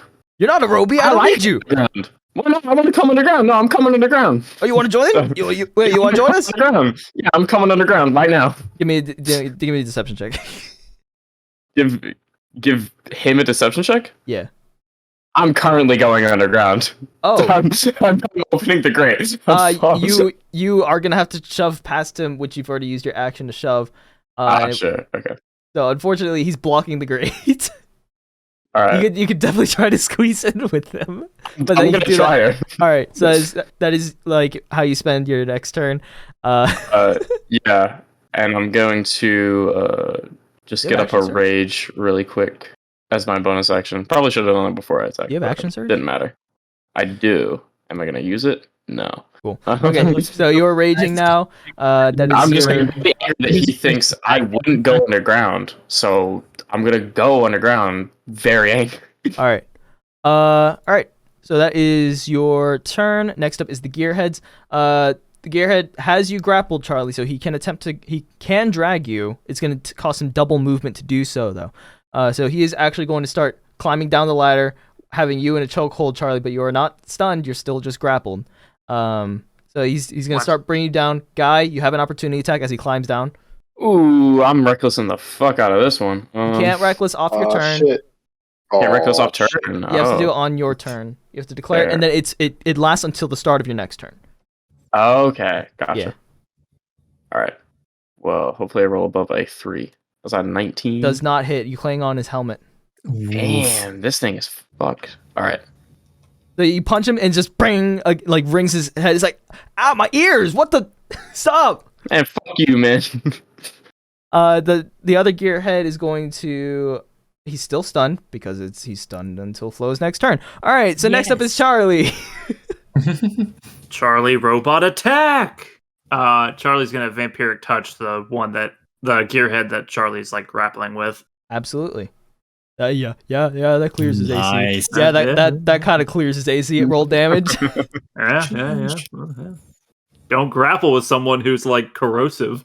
He didn't know. He thought you were a Roby. Okay. He's learning. 17. Yeah. So, do you Yo, drop you the got two disguise? sixes. Do you drop the did. disguise, or are you still? Nope. Such a good roll. I said robot punch, Okay. So yeah, and I'll you even make my hands like shimmer a bit, like electricity, just to Wait. confuse them. Yeah, your hands shimmer with electricity. You touch him, and you would expect lightning, but instead this cancerous growth just like expands throughout his body, and it like kind of seeps into you, and you regain what is it, half of 17 half, hit points, so but you're what- at full HP. And he's just like, Well, no, "Whoa!" I got hurt last fight. Oh, you did. Yeah, So, this last turn. so this heals you to full, basically, I think. Well, what's half? Half of 17. Do I go up or do Rounded I go down? Up. So 9. 9. Yes. Then yes, I am back to full. All right. Nice. So yeah, you sap this guy's essence. He's like, oh, what? You? Oh. Hey, he was not expecting this. He can't even like vocalize words. He's just flabbergasted. You still have a bonus action and movement. You did not break the grapple, so you are still grappled.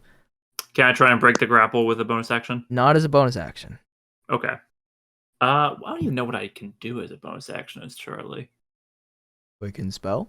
You could convert sorcery points into spell slots and using vice the versa. spells. The fitness grind pacer test. Well, what is it? Yeah, I can use a sorcerer point to spell again, basically. Correct. As a bonus action, you can turn an action spell into a bonus action. Got it. Vampiric touch again. I thought about it. Yeah. What's more fit? What does more damage? Vampiric, believe it or not, Vampiric touch does a lot of damage. Yes. Although keep in mind, Vampiric touch is a concentration spell, so you could also just cast something else. And Vampiric touch will be still active for next turn. Really? Does it stay active for multiple turns? I believe so. Let's see. As long as Concentration you're- up to a minute. On a hit, Oh, takes I 3d6 forgot about necrotic. You regain hit points until the spell ends. You can make this attack again on your turns as an action. Got it. Do I have to roll to hit every time? You can make the attack again. I Yes. think so, Yes. but you wouldn't have to burn a spell slot again. Correct. I think is the. Yes. Well, it's a cantrip for me, but Oh, nice. yeah, right. It's just a thing. It's my Oh no, it's not. I'm sorry. Excuse me. Yeah. It's a level 3. What's your call? I'm trying to think. I'm making sure that I'm not going to break concentration. Mm-hmm. I believe I can cast Sacred Flame on him. It's an instantaneous spell. Mm-hmm. Don't think that will break concentration. It would not. Go for it. Yeah. So I'm going to cast Sacred Flame. All right. So it's a dex save. All right. On a 16, yeah, he fails. Yep. What does Sacred Flame do? Flame-like radiance descends on the creature that you can see within range. They must make a dex save. They did not. Or they take 2d8 radiant damage. Okay. So yeah, I'm gonna say that your cloak like glows, and this bright light, guy, you witness this, is like so bright and blinding that this guy's skin starts searing and boiling. Hey, very Wag. briefly. Yeah. Is the other gearhead within 5 feet of this one? No. Dang. Why Yeah, I does was it gonna jump? ask actually. Are we because we jumped in different sewer grates, right? Correct. So can we even see each other? Or are we basically in Not different yet. rooms almost? This gearhead is Yeah. on a ladder further down the same sewer grate as you. So once he gets to the bottom of the ladder, you can see them. Oh, so we went in the same one. Sorry, I just want to. 2 different Or no, we manholes, went in- same sewer, different ladders, if that makes sense. So we're Gotcha. like Okay. one manhole length away from each other. Correct. You're So maybe you can 20 probably feet. see the guy on fire that I'm like horrifically murdering. You can see this guy's Gotcha. feet. Yeah. Gotcha. He takes 8 damage. All right. With that, he lets go and starts screaming like ah, ah! And he falls, takes fall damage. It does not matter. He was dead before he reached the ground. Oh, he's dead? Yeah. Brutal. Rope. Got his ass. Rock. You're a murderer. You doing other one alive? The other gearhead is still stunned. Charlie. The other guy's still stunned. He goes. "Ah, ah, ah." He sees his Thank buddy you. on fire and die. He goes. Look, let me go. Let me go. We're not. We don't I'm have a doing problem with like you. K-pop dances that I learned on TikTok in front of my. his ass. Would you like me to assist you, compatriot Flo? Yeah, somebody should probably kick this guy's ass when he starts moving again. Understood. Rell, Doc, you want to help out? Gladly. Yeah, Yeah, Doc and Rell. I'll Doc and Rell, you guys have your turns up next. So Doc, what do you do? I got to get down there first. Figure out the situation. Use all your movement to get almost down there, but you are a dwarf. You're still on the ladder. Bruh. You're not gonna be able to save them, Doc. The fucking. They're too far gone. That said, you can still attack while on a ladder, and you have ranged weapons. Is the kid or Charlie in imminent danger? Like, how did the stun interact with holding the child? The stun dropped the child. Child is now in the sewer water. It's only like ankle deep, and Warforged don't need to breathe. He'll just be stinky for a bit. Okay. I use my action to dash down the ladder. All right. And then I will cast Sanctuary on the child. Okay. I like that. All right. That is your turn. What does Sanctuary look like coming from Doc? Oh, that's an excellent question. You are an artificer.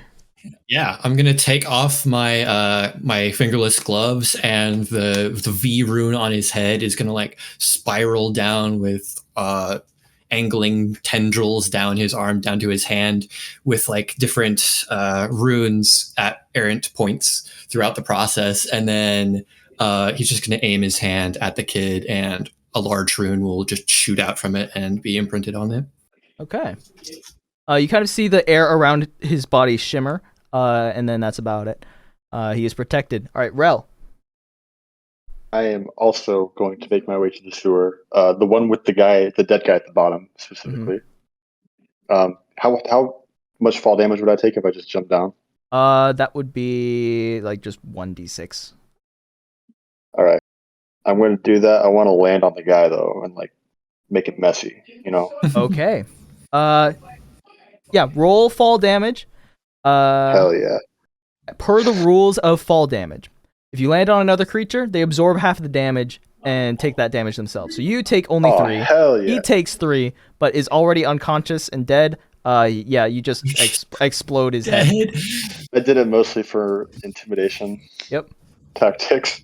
The other guy, his eyes widen as he's like looking out the corner of his eyes, like what's? He's like, ah! Yeah, from his perspective, he just did a routine child kidnapping, and then like 17 monsters. This does not usually happen, because he's immobilized though, right? Like he's still stunned.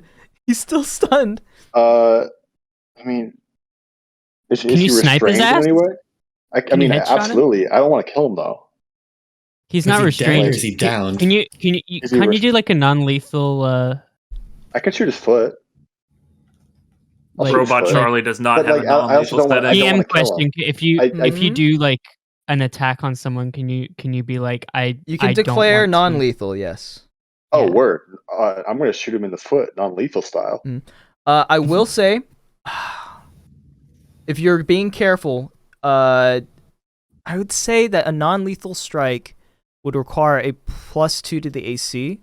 So if you make an attack roll higher than 2 above his AC, I'll say that he lives on 1. Otherwise, he'll go unconscious. Deal. Cool. Deal. I like that. Gotta play with the dice. Well, missed entirely. Bang! Echoes big bang echoes through the sewers. That's your first shot. You have another. It's a warning shot. It's an intimidation. This is why I need the doc to give me some upgrades. The sights are clearly off. I would never miss normally.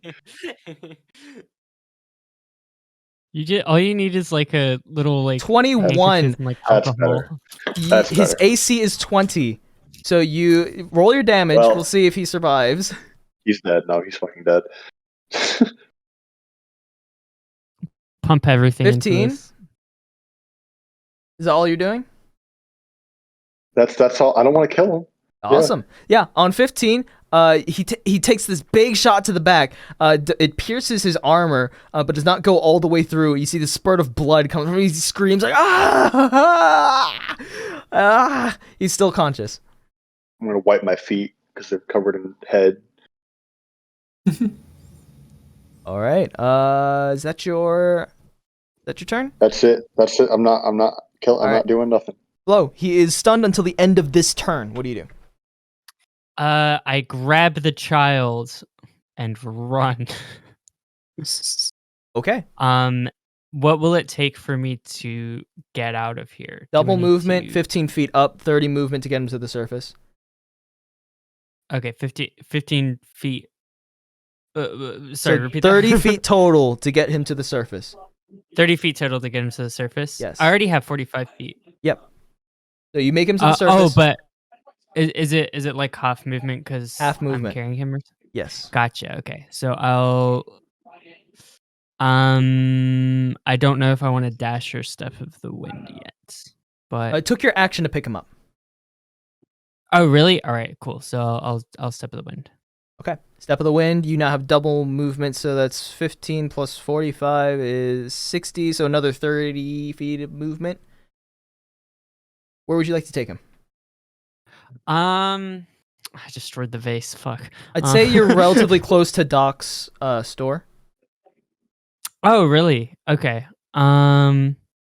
Yeah, if I can run him inside the store, I'll go there at least just to like lay low. I'm not gonna leave his side yet either. So yeah. Doc, after you guys went back to get the boxes, would you have locked the door again? Do you think? Absolutely. Okay. You get to the door is locked. Oh, to the front of the store? Yeah.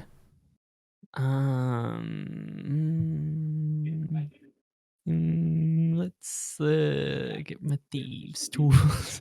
That would be an action there. Yeah, that would be an action. I don't know. Did I do a bonus action yet? Yes, I did. You did Step of the Wind. Okay, so I'm just gonna, as far as I can get, like around or behind the store, I'm gonna go. But okay, yeah, just to the extent of how far my movement takes me. Yep, you're able to get into an alleyway, like between the store and like a neighboring building. Here, there's a bunch of trash cans and like dumpsters, and like it's a little cramped in here. Yeah, it would be an opportune place to hide the child. Yeah, I'm gonna stick. I'm gonna hide with him for a little bit because I don't necessarily want to. I'm worried there's gonna be more people coming around. Turn him on. There's a switch on his back.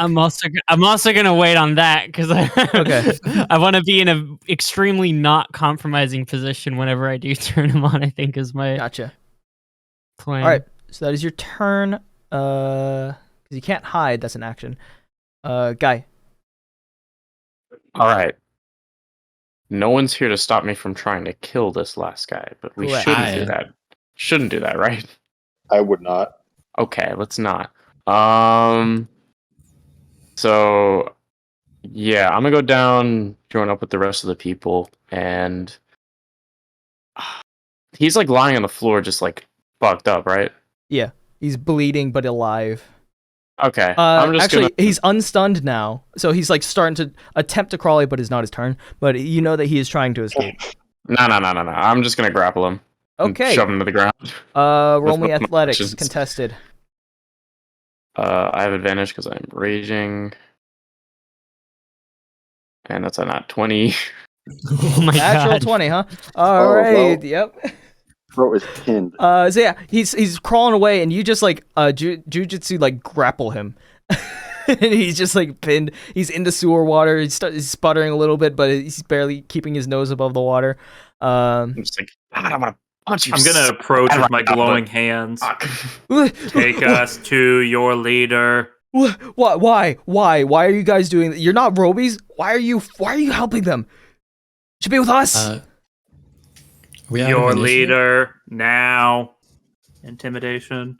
Sure. I'll say we're out of combat at this point. He's neutralized. I would assume so. Yeah, that's why I'm walking over. I will give advantage if I can because I am threatening him to his face. Okay. I feel like my glowing hands and his burning corpse Guy of his roll friend advantage. behind him. Guy rolls advantage because Charlie's helping you. I think Charlie's better. All right, Charlie, roll with advantage. I have -1 to intimidation. Murder bot. 14. I have +8 and I got a fucking 14. Yeah, that's unfortunate. Yeah, he's just like, okay. I'll take you. We actually have a meeting in about an hour. Doc's That's gonna great. Doc's gonna walk on over. He's in the sewers now. The grates are kind of like playing with the age lights on his face. It makes him look a lot older than he normally looks.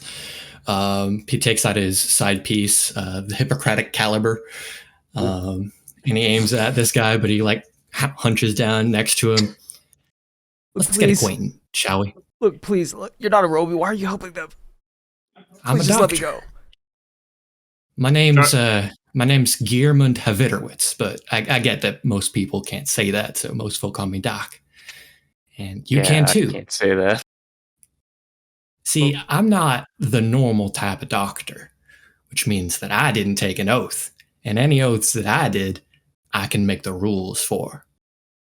Charlie's gonna drop his disguise and drop concentration on the flaming body behind him, and just like step aside. See, It's not do no harm for me. It is absolutely do harm. It's just about doing the right amount of harm to the right place. Now you've been taking my patience. Sorry? And I don't like that. So the best thing a doctor sometimes can do for the good of the patient is amputate. And I'm willing to do that. No, I need all my stuff. I need all my stuff. I don't need to amputate. I don't need to amputate, okay? Please. The Hippocratic caliber is going to start glowing with like a golden light. Please! I'm going to try my own intimidation, if that wasn't obvious. Yeah, sure. Advantage. Because, Guy and Charlie were also intimidating him beforehand. He's I think we have another crazy crew member. He's sufficiently intimidated. He's shitting his pants, dude. Charlie's intimidated. I'm going to add Flash of Genius to make that a 15 or 16. 16? Mm-hmm. Please! Please! No! He's contributing. Do you want me to hold up his arm here so you can, get a better look at it? Well, I think we're good. Uncle! I give! The thing about me is that I'm good at amputations at range. Oh. Help! No! He's asking for it. He's literally asking for it. He is yelling. He is yelling at the top of his lungs, and you hear it echoing through the sewer. Oh, hey, you should probably kill his ass and not. Doc just raises a finger to his lips and is like, "Shh, cooperate." You're not gonna shoot me, are you? Not if you cooperate. Okay. He's silent. Nice.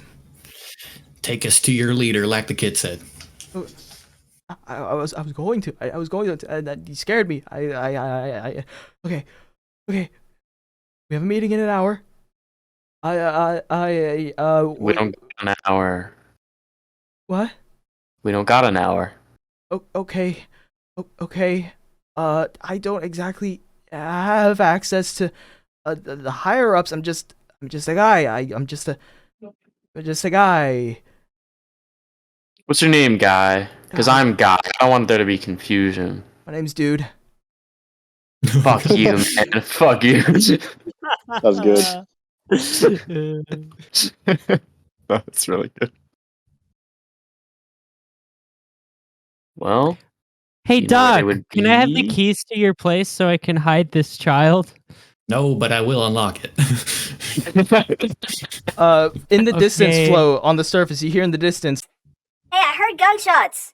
Yeah, I heard it too. Let's investigate. Yeah, it's about time something cool happened around here. Please give me the key really quickly, because fucking security robots are coming. Oh man, I've been bored all day. Yeah, I think I'm gonna send unseen servant down there. But this guy sucks. Let's get a whole squad together. Let's go beat the shit out of whatever's going on over here. I'm bored. I'm gonna cake on the persuasion. It's 16. 16. Who are you trying to persuade here? She was persuading me. Okay. Please. How fast would it be for me to get out and unlock? You're a dwarf. You are very stubby. It would take you about 2 turns or a dash and a half. Fine. We'll just toss the keys, I guess. Okay. You toss it up, Flo. You managed to grab it. You were very dexterous. I don't think you need to roll Need for them that. back.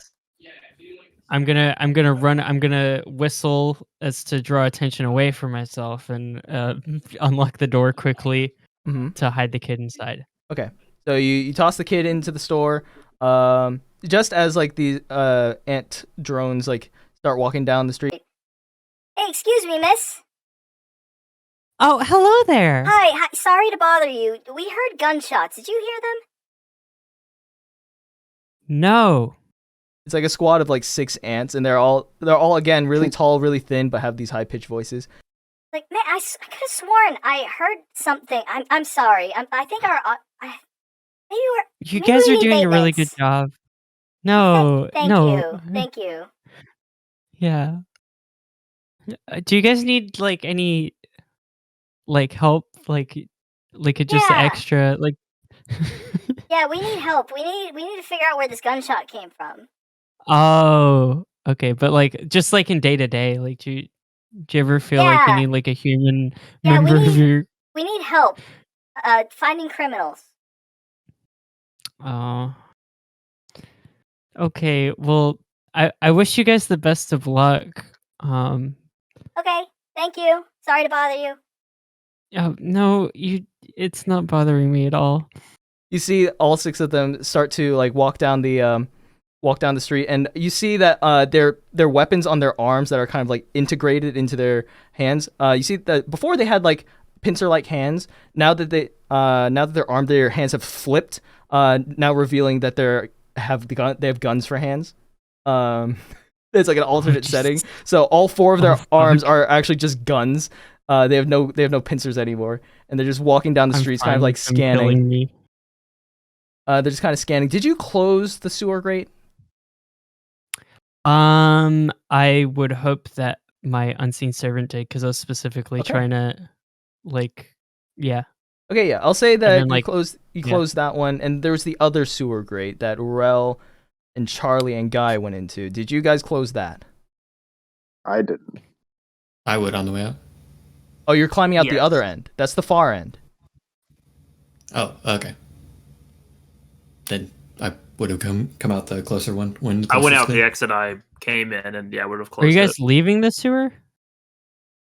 If the coast is clear. Coast is not clear. Probably not, actually. Yeah. I thought I was the only one like up there. So I had time to stash the kid, lock the door, and then the unseen servant. So I might have missed the other grate. I'm gonna say that as you're watching these drones scan the street, the camera zooms in and you see the other one is open. I'm like to the unseen servant. I'm like, bitch, get over there. Hey, this sewer grate is open. Captain, what do you make of this? Oh, that's what you meant. I actually have a really interesting explanation for that. Yes, Miss Bystander? Well, and thank you. Yeah. Well, so earlier today, I was gonna go try and cook some breakfast for like me and my friends who were stopping by town. So I was looking for an onion nest, and I was climbing all around like looking for any like onion laying birds. Okay. I'm just trying to waste time. Yeah, roll deception. Yeah, whatever. Roll deception. Yeah. It's a 2. As soon as you said onion nest, I'm like, oh no. It's an 8. On an 8, I'll say that 3 of the 6 are like enthralled by your story, and they're like nodding along, taking notes. You see that the 3 that you've caught the attention of flip their hands off of weapon mode and turn back into pincer like unarmed mode. But then 3 others, the captain and 2 others, he kind of motions to the grate, and they have their weapons drawn and are approaching very cautiously. Okay, I'm going to fucking activate my ring of obscuring. Okay. And create a fucking fog cloud. I'm gonna try and be subtle so that people don't, because I imagine the way it works is that I have to touch it and then it like casts a fog cloud. Roll sleight of hand. So for that. I'm gonna try and sleight of hand it, but I doubt that that's gonna work. Honestly, those of you that are in the sewers, you also hear all of this happening above, and we'll cut back to you after this fog cloud. Yeah, the charm really trying is to get away with this. Mhm. Okay. That's a 19. Okay, on 19, we will cut back to see the result of that in a second. But while this is happening, you guys hear this happening above. You know you have limited time before you're discovered. That said, do you think that you'd get in trouble for stopping gearheads? They probably wouldn't fucking care, right? Like they were kidnapping people. However, Doc, you do know that default fear of firearms cops. are illegal for use in the city.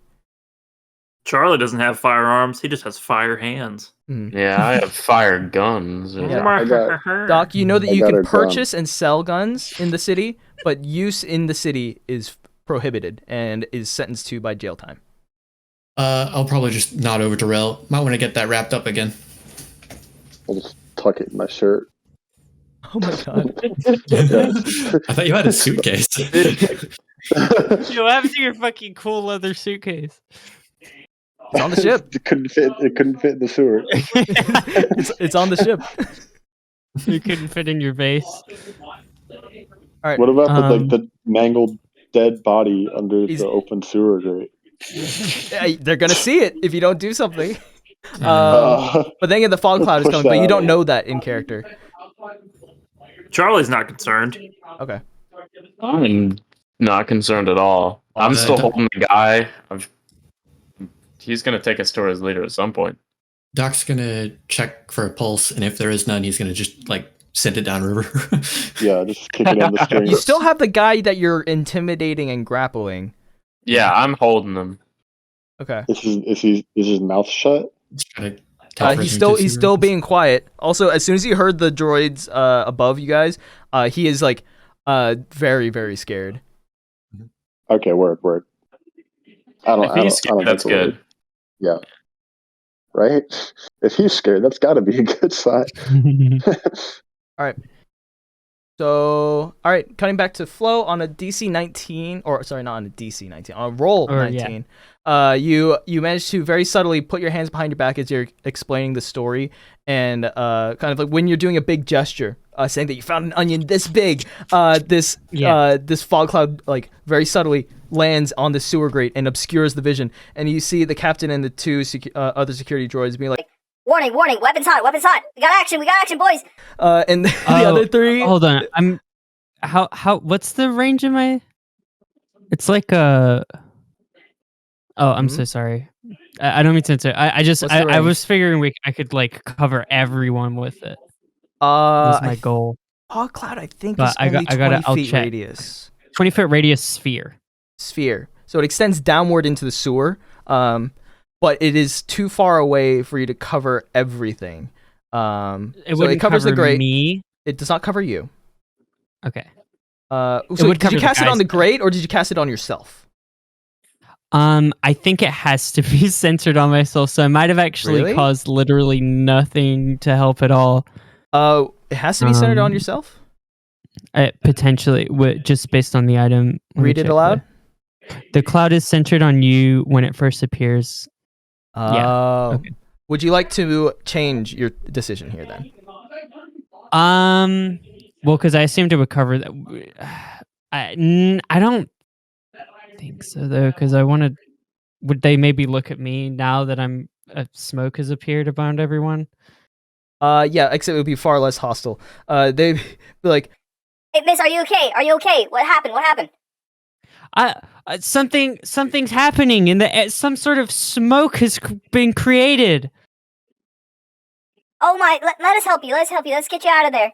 I'm sorry. Yeah, please help me. And then I'm gonna try and dash for the grate and close it behind. Yeah. Roll me stealth, because the other three that were eyeing the grate kind of turn around in confusion. There's gonna be a high DC because there are three of them looking toward the smoke cloud, and the smoke cloud does not cover everything until 19. Okay. I was thinking DC 18. You are very lucky. So yeah, you dash. You are fast. You are a monk. You are a vagabond and a rogue. You run, avoid the detection of these security drones, and dive into the the sewers and I guess close it behind you. Yeah, and I think I can leave the fog cloud like it starts Yes. centered on me, but then I can choose where it is. So if I can like leave it somewhere on the surface, just kind of covering them. Mm-hmm. Yeah, and then I'm gone, and then I've bought us at least some time. As you disappear. Oh no, she's gone, guys! Add another person to the missing persons list. We got it. We got a big emergency here. Maybe we can get a bounty for saving me. Get Dave Danger on the case, please. I just want to make sure that I feel like if they come with us, then like if the cops solve the crime, then we're not going to get paid. So. Okay, so you've bought yourself a little bit of time as you've sowed confusion on the surface, and the little kid is safe in the doctor's store. Yeah, you're down here, dead gearhead. You climb down. There's a pool of blood at the very bottom as this gearhead's head has exploded and is leaking into the sewers. And then you see everyone else kind of like grappling this one guy who's very compliant right now. Doc holds his hand out for the keys. Oh, yeah, I hand him back. And I'm like, okay, the little security guys are coming after us, so we probably should move quickly and solve the case before they do. Guys, please don't give me to them. Please don't give me to them. They're going to drain my blood. They're going to milk me for my blood. Please do not give me to them. They are going to eat my blood. Please don't give me to them. Bro. How do you eat a stuttering ass? I don't care. They're gonna give me money. Yeah. Fucking. What a bitch. Stuttering Stanley. Dang. Stuttering Stanley. My name is Dude, not Stanley. Okay, so I think we'll get moving. Okay. Down the sewer. All right, so he is guiding you. He is bleeding out as he's trailing blood. And like you're guiding him in front of you, but he's like starting to like stumble a bit. He's like, I don't feel so good. If he's like actually dying, then I'll cast Cure Wound. Or I'll try Spare the Dying first.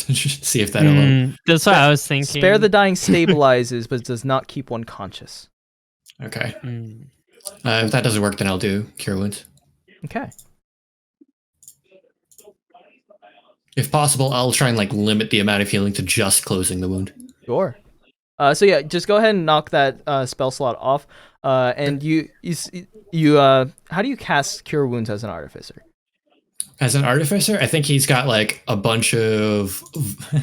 He's not usually the type of guy to work on flesh and blood folk, but he's still got a few like med packs in his kit. That's kind of like a. It's almost like a spider where he like slaps it on and then it sticks him with a bit of cocktail. Yeah.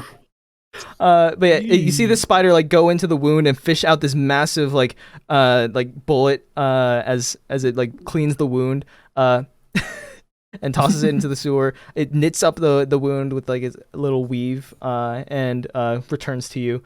He's like, "Wow, oh, you are a doctor. Oh, you weren't kidding. Wow, all right."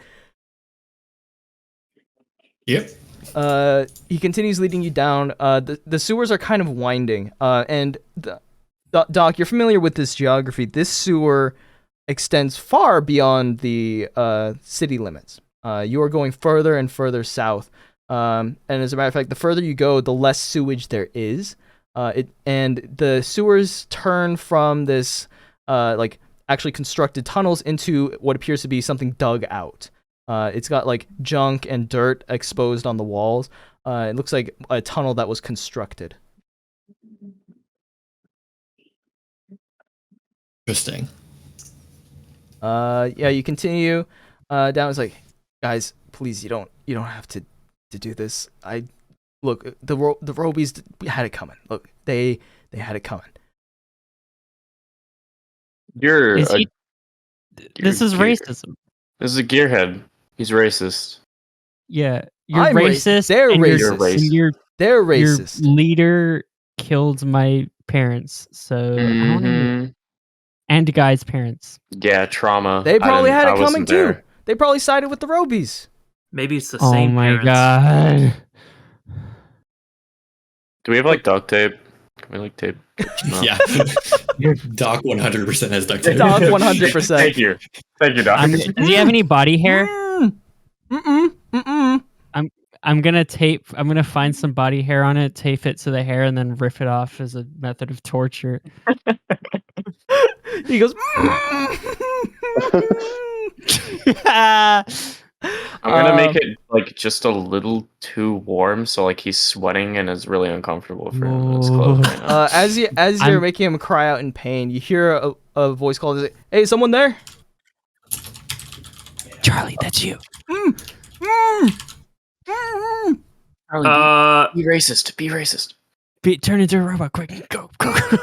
Yeah, Charlie returns into a robot, which does not help He's racist at all. Be racist. Or no! Wait, you need to be a cyborg. Hello? Turn into this guy. Ooh. Hey, dude, is that Charlie's you? Gonna turn Did you get into someone? Your head. Oh, okay. I've captured another useless robot. Roby. Is that right? Oh, good. Roby. These damn I don't want to say that. That seems really mean. Hey, are you okay? You sound hurt. Are you okay? Tripped on the ladder again. Oh, you know me. Yeah, that's was that the fourth time? Wow. You nincompoop! Just watch where you're stepping. Stop tripping. Yep. Here, do you need help with the Roby? Also, where's Dave? Dave, he got his belt stuck on the ladder. We need you to open the door so that we get some help here. We need someone to cut it off. Hey, Dave said he was supposed to return with you guys. Yeah, he's also, right down the. Where's Mike? Mike? Oh no, Mike. Yep. Which one of those Mike, is Mike? the guy that went with you to capture a Roby? No, I know he's still with Dave. Dave's stuck on the ladder. We need some shears to cut him off. Dave's stuck on a ladder too, man. Yeah, his what is belt going got on stuck. Today? What? Here, come on in. We'll send people to go get them. He's really thirsty. Okay. You hear doom doom doom as like these latches like open up, and the door in front of you, it looked like a bank vault door, and it just like it creaks open, and you see a couple dozen gearheads just hanging out in the room, all of them armored up in like the same like type of junk armor. And you see like three guys just rush past you. It's like, oh, don't worry, we'll go get Dave and Mike. We'll be right back. And they go down the sewers where you guys just came. So and then you guys now have entrance to this secret base. Yeah, watch out for any rogue. I just can't. I can't do it. It's fine. I couldn't either. Scoundrels! Watch out for any scoundrels. Hey, are you okay? I have a cold. Also, how are you guys bringing in the other gearhead that Charlie's disguised as? Well, the door's open. Carefully. So you clearly have a plan. So I'll give you retroactive plan here. Obviously, you put the body in Rell's suitcase instead of the gun. Oh, are you gonna fold Not on him? the boat. Suitcase is not here. Yeah, the suitcase is established not here. Yeah, I was thinking about maybe doing the Biggie and Tupac, but I think it's a little too late for that. So, I mean, okay, if anything goes wrong, we can just hit him with the fucking Bill and Ted. It's fine. Oh, easy. There are so many of them. Can you just hide the hostage? Okay. Yeah, let's do the hide the hostage plan. Oh yeah. How about that plan? How about the hostage and like hide plan? Oh, is there anywhere to hide? Like there is nowhere to hide. It is just a tunnel. Well, just throw him under the water for a second. Just like there's no more water. It is just a tunnel now. Okay, let's just all stand in front of him. Hey, Rell's big. Hey, welcome back, dude. Welcome back, dude. Good hunting. Hey, where's the Roby? You said you had one. I left him with Dave. Who's helping or who's stuck on the ladder? Well, yeah, but he's also with Mike. Then why the hell did you come back? Well, someone had to go fetch help. You couldn't help. How bad is he stuck? Oh, it's awful. Oh my god. His pride may never recover. Fucking Dave. We knew we should have chose someone better for plants. Oh, anyway. Okay. At least he's not a damn Roby. Don't help. He's what? slow. I don't know if you can say that. What? I hate Roby. Dave is a Roby. What are you talking about? Oh, sorry, I wasn't really paying attention. Hey, guys. What's going on? Who are you? Who are these guys? We'd all like to become cyborgs, please. New recruits. Look. Where did you find these guys? Look, come here. He gestures to you, Charlie. All right. Come here. Yeah. All right. Let's have a talk. Look, we told you we don't have any room for more people. We're already overpopulated as it is. There's not enough junk to go around to make gearheads. You know? Where'd you find these people? I've got to be honest with you. I don't know if helping out Dave is going to be worth it. I'm leaving it up to the guys we just sent, but I have a feeling they're just going to cut him loose. What? Permanently. What do you mean? Around the waist. Like, just going to chop him in half. And with his parts, we can make one of these people a new gearhead. We can have tryouts. Dave's been really good at keeping the heat off of us. He's been telling people it's impossible for us to be back. He's been really big help. If he were to just disappear, that would raise a lot of eyebrows. You know, I respect you, but I think you're too close to this situation. I know you like Dave a lot. I know you've served together. Look, it was one time. Look. Dave stays. Keeping the heat off of us. Don't let your emotions distract you from the goal. Roll me a persuasion. I'm so surprised this got on the roll the whole time. You know the goal. I can't fucking believe that it's Danger Dave. I only just realized. I realized it immediately. What am I rolling? Sorry. Deception. Deception or persuasion. Your call. I'm in shock. Listen, you know what the goal is, and I think you're getting distracted, and you're failing the cause with all of your emotions. You're right. It was just one time. It's nothing. It's nothing. All right. Fine. I'll send a message to the guys. I'll go catch up with them. All right. Maybe go talk to them personally. You know, it's going to be kind of hard to explain over radio. Take these guys to the briefing. It should be in about 30 minutes now. Will do. Hey, I'm going to close the vault door behind you. Just, normal password when you get back. Oh, yeah. Yeah, of course. Hold on. Nice. That was fucking really good. These guys fucking suck at their jobs. Sorry for almost sabotaging it. That was Gearhead Charlie's just gonna glare at Flo. I was just trying to explain our presence. I felt like if we didn't announce ourselves, they were gonna. I felt like we should say something before they say something. Less details, better. You are watching a master at work. Also, Flo and Guy, do you leave the hostage outside? I know we gotta shuffle him in behind us, I guess. We skillfully shuffle around him to make sure that nobody sees. We're like the kids next door, like the good kids that you know what I'm talking about, where they all like move as like a. Oh yeah. That said, there are a bunch of other gearheads in this room, just kind of minding their own business, doing recreational things. We don't need him anymore, right? I have a plan. I think you should just like kick him out and shut the door behind him. Yeah. Wait, okay, Guy, do your plan. Oh, well, I mean, it depends on what happens, but like a reason to keep him around, basically. Should we just kick him outside and shut the door behind us? I'll say you kick him out. You wait for the other guy to go around the corner. You kick this guy out. He is like still duct taped and restrained around the wrists, but he can still walk. But you kick him out. Yeah, do we have time to restrain him more? Or is... Probably not. If you lock the door, he's not coming back in.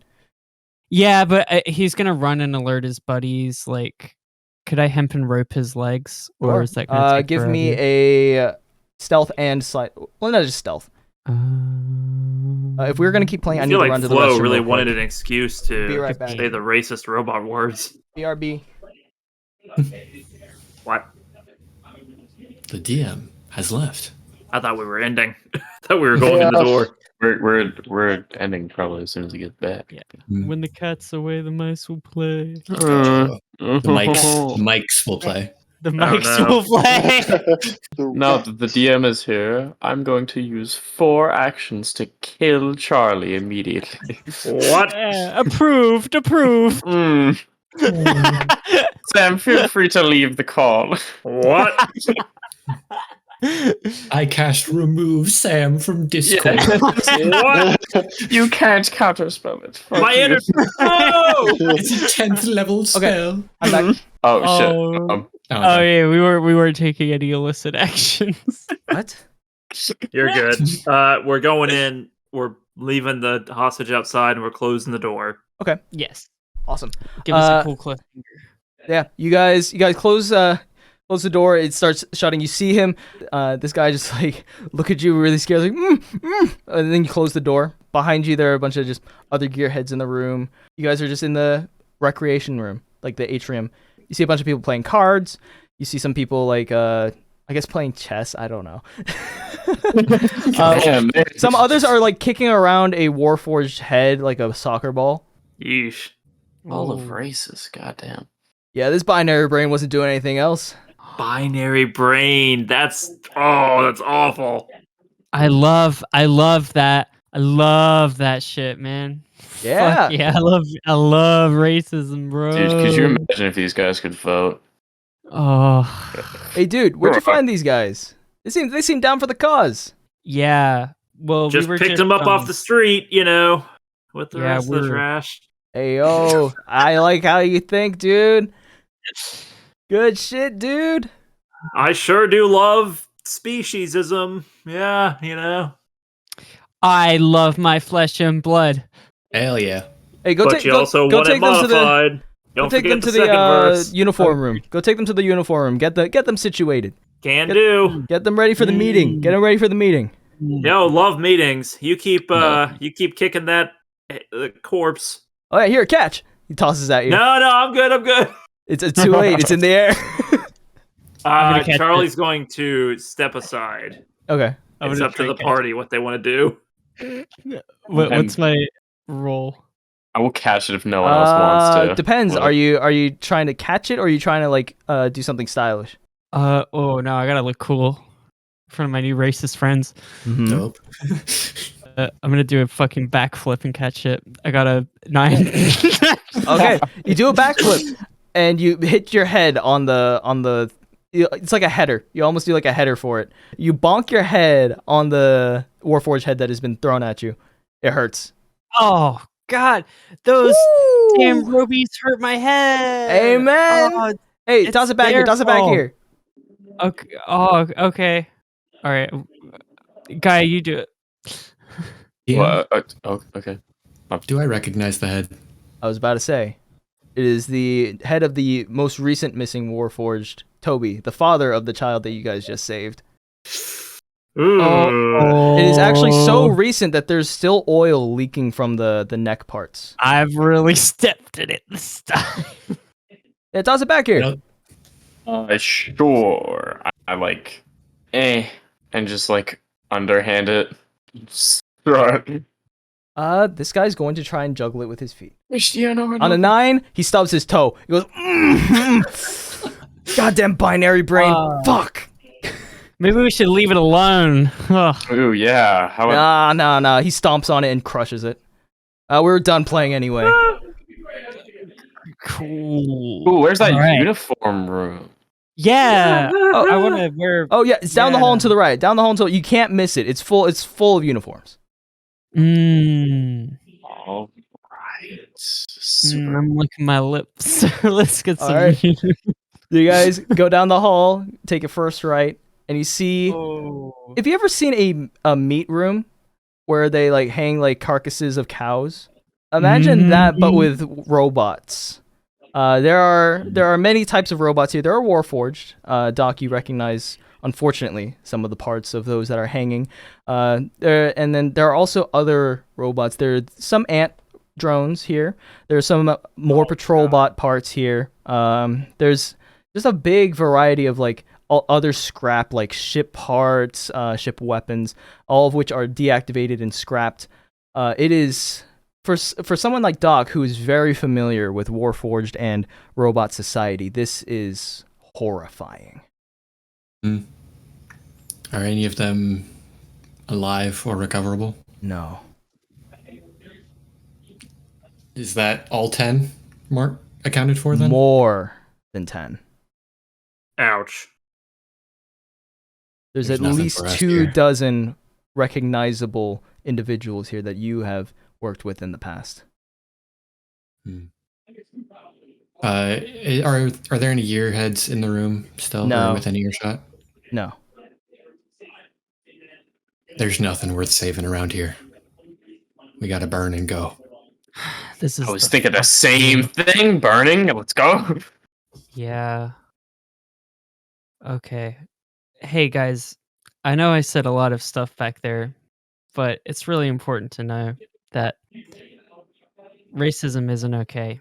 Even when it kind of seems like it might be, because you're fundamentally like different species, it really isn't. And I'm never going to say the R word again. You seemed really eager to say it. I'm just gonna.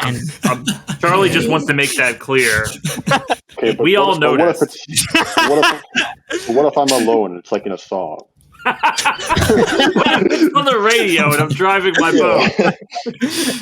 unless I'm alone and it's in a song made by a robot. Okay. And I'm gonna give everyone inspiring speech. Really? That's what that was? As you conclude that, you hear a voice behind you. I like that speech. What the fuck? It's him. Flo. Oh my god. You immediately recognize the timbre of this voice. Go ahead. Say it. Say it for me. I'm absolutely frozen. Like, I can't even bring myself to turn around. I'm going to post an image in roles if you guys want to direct your attention here. He's got some malware.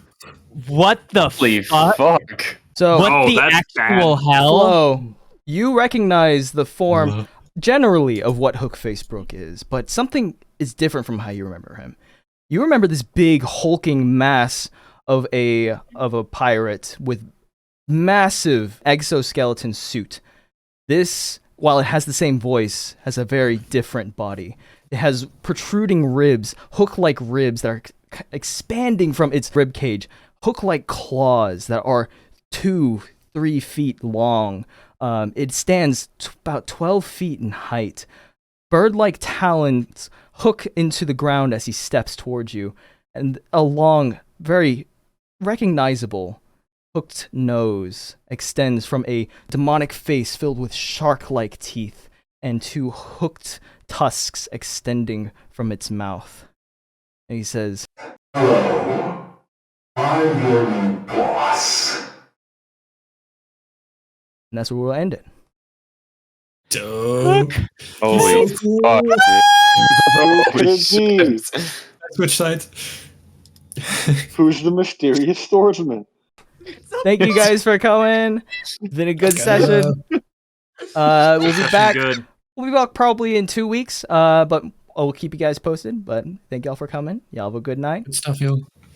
Save us from Hookfaced Smook. What was his name? No!